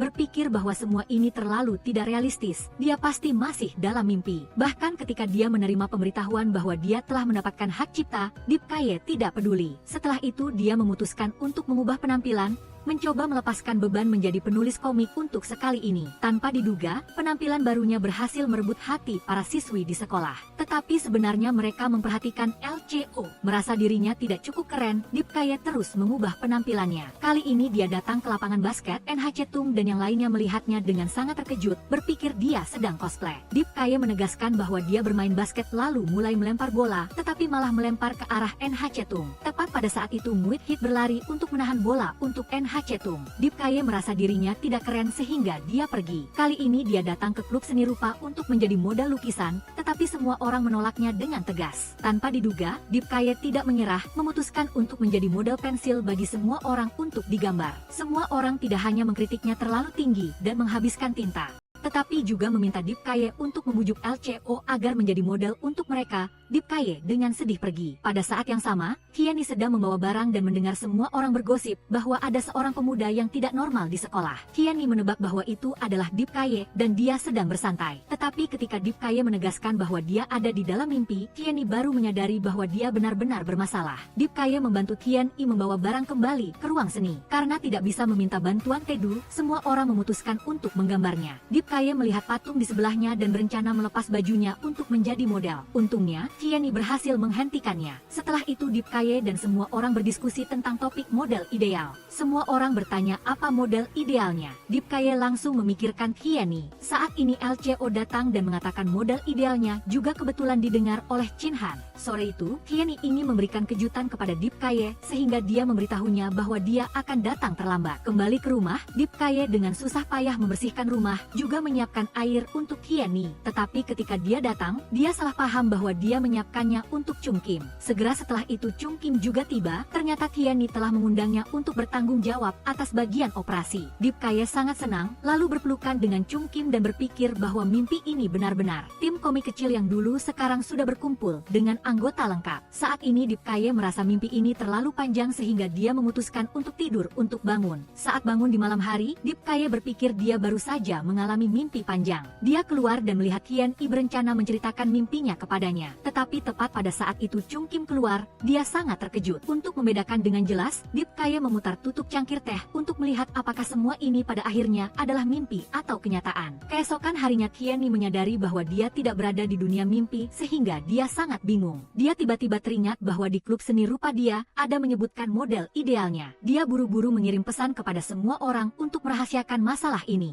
Sore itu, NHC Tung seperti biasa menyiapkan minuman untuk semua orang. Dia menawarkan diri untuk membantu semua orang. Seluruh tim berpikir NHC Tung tidak bisa melakukan apa-apa. Siapa sangka dia bisa menangani semuanya. Melihat wajah semua orang terkejut, NHC Tung berpikir dia tidak melakukannya dengan baik sehingga dia meminta semua orang untuk memaklumi. Tim komik Diodinau mulai berjalan dengan lancar. Data dan popularitas terus meningkat. Bahkan karena data komiknya bagus, mereka diundang ke daftar calon peserta Comic-Con. Namun, segera setelah itu tiba-tiba muncul rumor negatif tentang Diodinau di internet. Kiani begadang semalam suntuk untuk menyelidiki dan menemukan bahwa Tin Gia berada di balik semua ini. Dia memutuskan untuk kembali ke blog animasi untuk menjelaskan kepada semua orang dan membongkar bahwa Tin Gia adalah orang yang menyebabkan masalah ini. Netizen mulai mengerti kebenarannya, mulai memposting untuk membela tim Deep Kaye. Tin Gia sangat marah karena menerima banyak sekali kritik. Acara Comic-Con akan segera dimulai. Diodinau adalah karya baru. Jumlahnya masih kurang sedikit untuk memenuhi syarat. Menghadapi dua tugas, tenggat waktu kualifikasi untuk berpartisipasi di Comic-Con dan ujian akhir semester. Semua orang merasa sedikit kelelahan. Saat pusing, Deep Kaye dan Kiani tiba-tiba mendapat ide bagus, yaitu memperbaiki draft yang dibuang oleh Tin Gia sebelumnya, mewarnainya lalu mengunggahnya kembali. Karena volume perbaikannya tidak besar, semua orang sambil belajar untuk ujian juga memastikan pembaruan rutin. Akhirnya mereka memenuhi syarat dan memenangkan tiket untuk berpartisipasi di Comic-Con. Keesokan harinya Tian-Yi dan Hit-Muit pulang sekolah. Hit-Muit mengeluh bahwa cinta itu sangat merepotkan. Ternyata sehari sebelumnya NHC Tung telah mengganti kata sandi game Hit-Muit. Ini membuatnya sangat marah, tetapi NHC Tung melakukan itu semua karena ingin yang terbaik untuknya. Tetapi bagi Hit-Muit, itu adalah pengendalian yang berlebihan terhadapnya. Tian-Yi juga mengingatkannya bahwa dia pernah mengalami radang usus buntu karena begadang berhari-hari bermain game. Tetapi Hit-Muit tidak peduli, bahkan menyalahkan NHC Tung karena tidak peduli dengan perasaannya. Dia memperingatkan jika NHC Tung tidak meminta maaf, maka dia tidak akan berbicara dengannya dalam waktu yang lama. Tetapi ketika dia datang untuk meminta maaf, dia tidak setuju dan pergi. Pada saat yang sama, Tedu dengan cemas menunggu Deep Kaye mengumumkan lokasi pameran. Ketika dia mengetahui pameran diadakan di Hi dan pada hari Senin depan, Tedu dengan gembira mengirim pesan mengajak Tran-Tran untuk pergi bersama. Tetapi dia menolak karena sedang sibuk ujian. Di sisi lain, Chin Han mengundang LCO untuk berpartisipasi di Comic-Con bersamanya, dan juga membantunya menambah pengetahuan tentang komik. Sore itu, Deep Kaye mengeluarkan dua boneka beruang dan meminta Tian-Yi dan Tedu untuk memilih. Deep Kaye berencana menggunakan boneka itu sebagai hadiah untuk pembaca. Tian-Yi menganggap itu tidak perlu, karena pembaca tidak akan tahu hal ini. Di sisi lain, LCO masih tekun mempelajari budaya komik. Tepat pada saat itu ada seorang karyawan yang mengundang dia untuk mengikuti kelas membuat kue. Pada saat yang sama, Tian-Yi memutuskan untuk mengambil ikan yang suka dimakan Chung Kim sebagai hadiah. Tetapi Chung Kim tidak setuju karena itu tidak relevan. Deep Kaye mengatakan rencana awal dia ingin mengambil karakter utama wanita dalam komik, tetapi produser menolak karena itu terlalu detail dan memakan waktu. Tian-Yi lalu mendapat ide untuk menggambarnya lebih sederhana. Tedu lalu menggambarnya kembali dan menghasilkan versi chibi yang sangat imut. Tepat pada saat itu Hit-Muit datang untuk menyalahkan NHC Tung karena tidak peka, tidak menyadari di mana kesalahannya. Bahkan menganggap dia mengendalikan dia terlalu ketat, hanya mengizinkan bermain game 3 jam sehari. Tian-Yi dan Deep Kaye menyarankan dia untuk lebih toleran. Jika dia terus bersikap seperti ini, tidak lama lagi NHC Tung akan lari. Hit-Muit mendengarnya dan merasa itu masuk akal sehingga dia memutuskan untuk mencari cara untuk berdamai dengan NHC Tung. Keesokan harinya boneka beruang yang dipesan semua orang sudah tiba. Persiapan untuk pameran juga telah selesai sebagian. Namun masih ada satu masalah, di Comic-Con akan ada sesi tanda tangan. Deep Kaye tidak bisa hadir karena akan mempengaruhi komik. Di pihak Tin Gia, mereka menarik pembaca dengan memilih seorang gadis yang mirip dengan karakter utama wanita. Sementara Deep Kaye tidak bisa hadir karena sejak menggambar komik, pembaca selalu berpikir penulisnya adalah wanita. Tetapi dia mendapat ide untuk cosplay. Tapi itu sedikit berlebihan sehingga semua orang menolak. Tian-Yi juga memikirkan kemungkinan Deep Kaye ketahuan sebagai pria oleh pembaca dan melarikan diri sehingga dia sangat khawatir. Untuk menyelesaikan sesi tanda tangan dengan lancar, semua orang mensimulasikan kembali adegan sesi tanda tangan penggemar. Tedu mencoba yang pertama tetapi sedikit berlebihan sehingga diganti oleh Tian-Yi. Namun ketika Tian-Yi bertanya, tepat pada saat ini Deep Kaye mendapat ide. Pada saat yang sama, LCO karena ingin berterima kasih kepada Chin Han, dia sendiri yang membuat kue untuknya makan. Tanpa diduga, di dalam kue ada alkohol. Chin Han yang memang toleransi alkoholnya rendah, setelah makan kue telah mengungkapkan semua perasaannya kepada LCO. LCO mendengar itu dan sangat terharu. Di sisi lain NHC Tung ingin meminta maaf kepada Hit-Muit sehingga dia meminta Tedu untuk memberikan saran. Tetapi ketika dia mempraktikannya, Hit-Muit menjadi semakin marah, bahkan langsung merobek boneka beruang, Tedu melihat itu juga langsung lari. Keesokan harinya Deep Kaye mengumpulkan semua orang, ingin membuat rencana untuk menyatakan cinta kepada Tianyi, bahkan memesan model. Dan dia menamai rencana ini sebagai puncak pernyataan cinta. Setelah presentasi, Deep Kaye memutuskan untuk menyatakan cintanya kepada pacarnya di atap. Comic-Con yang berlangsung selama beberapa hari akan segera dimulai. Semua orang membawa barang bawaan dan bersiap untuk berangkat. Chin Han sibuk mempersiapkan rencana rahasia, sementara NHC Tung karena harus mempersiapkan kompetisi basket baru akan datang besok. Hit Muit masih marah pada NHC Tung dengan tegas menyatakan bahwa dia tidak merindukan NHC Tung. Dia bahkan lebih senang jika dia tidak ikut. Saat ini Chin Han datang untuk berpamitan dengan semua orang. LCO sangat sedih karena tahu dia tidak akan pergi. Chin Han lalu datang untuk menghibur dan memintanya untuk memotret pemandangan di Gunung CMLY untuknya. Tetapi yang penting, itu haruslah pohon yang dia jelaskan. Semua orang tidak tahu apa nama pohon itu. LCO merasa itu tidak sulit dan berjanji akan menemukan pohon yang ingin dia lihat dan memotretnya. Tedu mengirim pesan bertanya kepada Tran ingin hadiah apa. Tran menyadari Tedu adalah teman di internet itu. Ragu-ragu apakah harus memberitahunya kebenaran atau tidak. Di sisi lain, NHC Tung tanpa Hit Muit di sisinya juga seperti orang kehilangan akal. Saat ini semua orang sudah sampai di hotel yang disiapkan oleh panitia. Tetapi mereka hanya menyiapkan kamar untuk penulis sehingga kelompok Hien-i harus menginap di penginapan sederhana. Di penginapan ini mereka bertemu dengan berbagai macam orang. Tidak hanya itu, tempat ini juga tidak kedap suara sehingga sangat bising. Tepat pada saat itu Deep Kaye dan Tedu datang ke penginapan mengajak semua orang untuk makan malam. Seluruh kelompok memutuskan untuk merencanakan pendakian gunung besok. Saat ini Tianyi menyuruh Hit Muit untuk mengirim foto dirinya sedang makan ke NHC Tung agar dia iri. Tetapi dia melihat pesan itu tidak ada balasan sehingga dia memutuskan untuk melanjutkan makan. Pada saat yang sama NHC Tung berencana mengirim pesan ke Hit Muit, tetapi memikirkan apa yang dikatakan Tedu. Dia mengurungkan niatnya. Hari berikutnya adalah hari tamasya. Semua orang telah datang ke Danau Harapan, membeli jimat. Deep Kaye juga memilih satu. Lalu dengan gembira pergi memamerkannya kepada Tedu. Dia melihat itu dan merasa sangat tidak berdaya. Mengkritik mata Deep Kaye yang tidak memiliki estetika. Tepat pada saat itu Tianyi datang. Melihat jimat itu langsung memujinya sangat keren. Deep Kaye juga memberinya satu. Tepat pada saat itu LCO dan Hit Muit datang juga memujinya indah dan bertanya tempat membelinya. Tedu melihat itu dan merasa sangat tidak berdaya. Dia tidak tahu di mana indahnya benda ini. Di sisi lain, Chin Han menerima pesan dari LCO yang mengatakan ingin jimat untuknya dan sangat senang. NHC Tung datang untuk memulai percakapan. Chin Han tahu dia dan Hit Muit masih marah satu sama lain, lalu menyarankan dia untuk mengalah terlebih dahulu. Pada saat yang sama Tianyi memanjat pohon untuk menggambar tetapi kakinya tersangkut sehingga dia tidak bisa turun lalu meminta bantuan Tedu. Saat berbicara dia tidak sengaja menjatuhkan ponselnya sehingga gagal meminta bantuan. Pertandingan basket berlangsung. NHC Tung karena tidak ada Hit Muit jadi tidak fokus dan kalah. Saat istirahat juga salah duduk di tempat tim lawan. Seluruh tim melihat itu dan merasa sangat muak. Pada saat yang sama Deep Kaye juga menemukan Tianyi. Dia lalu menyuruhnya melompat. Dia akan menangkapnya. Tianyi mengumpulkan semua keberaniannya untuk melompat dan tidak sengaja menimpa Deep Kaye. Namun karena terlalu mengeraskan lengannya, dia akhirnya jatuh ke tubuhnya. Dikira romantis, siapa sangka gagal. Di sisi lain, NHC Tung datang ke ruang istirahat. Akhirnya juga mengesampingkan ego dan berinisiatif mengirim pesan kepada Hit Muit. Dia menerima pesan itu dan sangat senang. Lalu menceritakan semua perjalanannya kepadanya. Akhirnya keduanya berdamai. NHC Tung mendapatkan kembali semangatnya lalu kembali ke lapangan basket dan akhirnya meraih kemenangan. LCO sendirian dengan susah payah menemukan pohon yang diinginkan Chin Han. Sangat gembira membagikannya kepadanya. Chin Han menerima pesan itu dan sangat senang. Tianyi dan Deep Kaye berjalan-jalan bersama di tepi danau. Karena banyak orang, Tianyi didorong. Deep Kaye secara refleks meraih tangan Tianyi. Tianyi berjalan di belakangnya, merasa terharu dan malu. Akhirnya sampai di pameran. Chin Han dan NHC Tung tiba. Chung Kim melihat mereka lalu merentangkan tangan untuk menyambut. Tetapi orang yang ingin mereka sambut adalah pacar mereka. Chin Han menemukan LCO terluka karena memotret dan sangat khawatir lalu memeluknya. Sementara NHC Tung dan Hit Muit pergi membeli modal.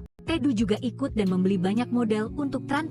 Pameran akhirnya resmi dibuka. Lokasi sangat ramai. Stan Ayo jatuh cinta bahkan ada antrean panjang orang yang menunggu. Semua orang ramai membicarakan tentang penulis Domino yang belum pernah terungkap. Domino muncul dengan penampilan aneh yang merupakan kombinasi antara Tianyi dan Deep Kaye. membuat semua orang sangat penasaran. Suasana di lokasi sangat meriah. Stan Tin Gia juga berpartisipasi di Comic Con tetapi sepi seperti kuburan. Tin Gia iri lalu datang untuk membongkar identitas Domino. Siapa sangka Deep Kaye memanfaatkan situasi ini untuk berimprovisasi, menjelaskan bahwa julukan Domino bukan hanya miliknya sendiri tetapi juga milik seluruh tim. Setelah itu dia memperkenalkan anggota tim. Setiap orang memiliki peran yang berbeda. Pembaca mendengar itu dan semakin mendukung Domino. Sementara Tin Gia kembali ke stannya dengan kesal. Tanpa diduga Hitmuit dan LCO datang untuk membongkar hal-hal keji yang telah dilakukan Tin Gia. Para pembaca yang mendengar itu terus melemparkan kertas ke arahnya dan meminta Tin Gia untuk mundur dari dunia komik. Tin Gia marah dan berencana membalas Hitmuit dan LCO. Tepat pada saat itu seorang gadis berlari dan menendang topinya kembali ke kepala Tin Gia sehingga dia tergeletak di lantai. Di sisi lain, para pembaca setelah mengetahui hal itu langsung berebut meminta tanda tangan Domino. Malam itu adalah pesta makan malam apresiasi Comic Con. Semua orang menikmati makanan enak sambil mengobrol dengan meriah.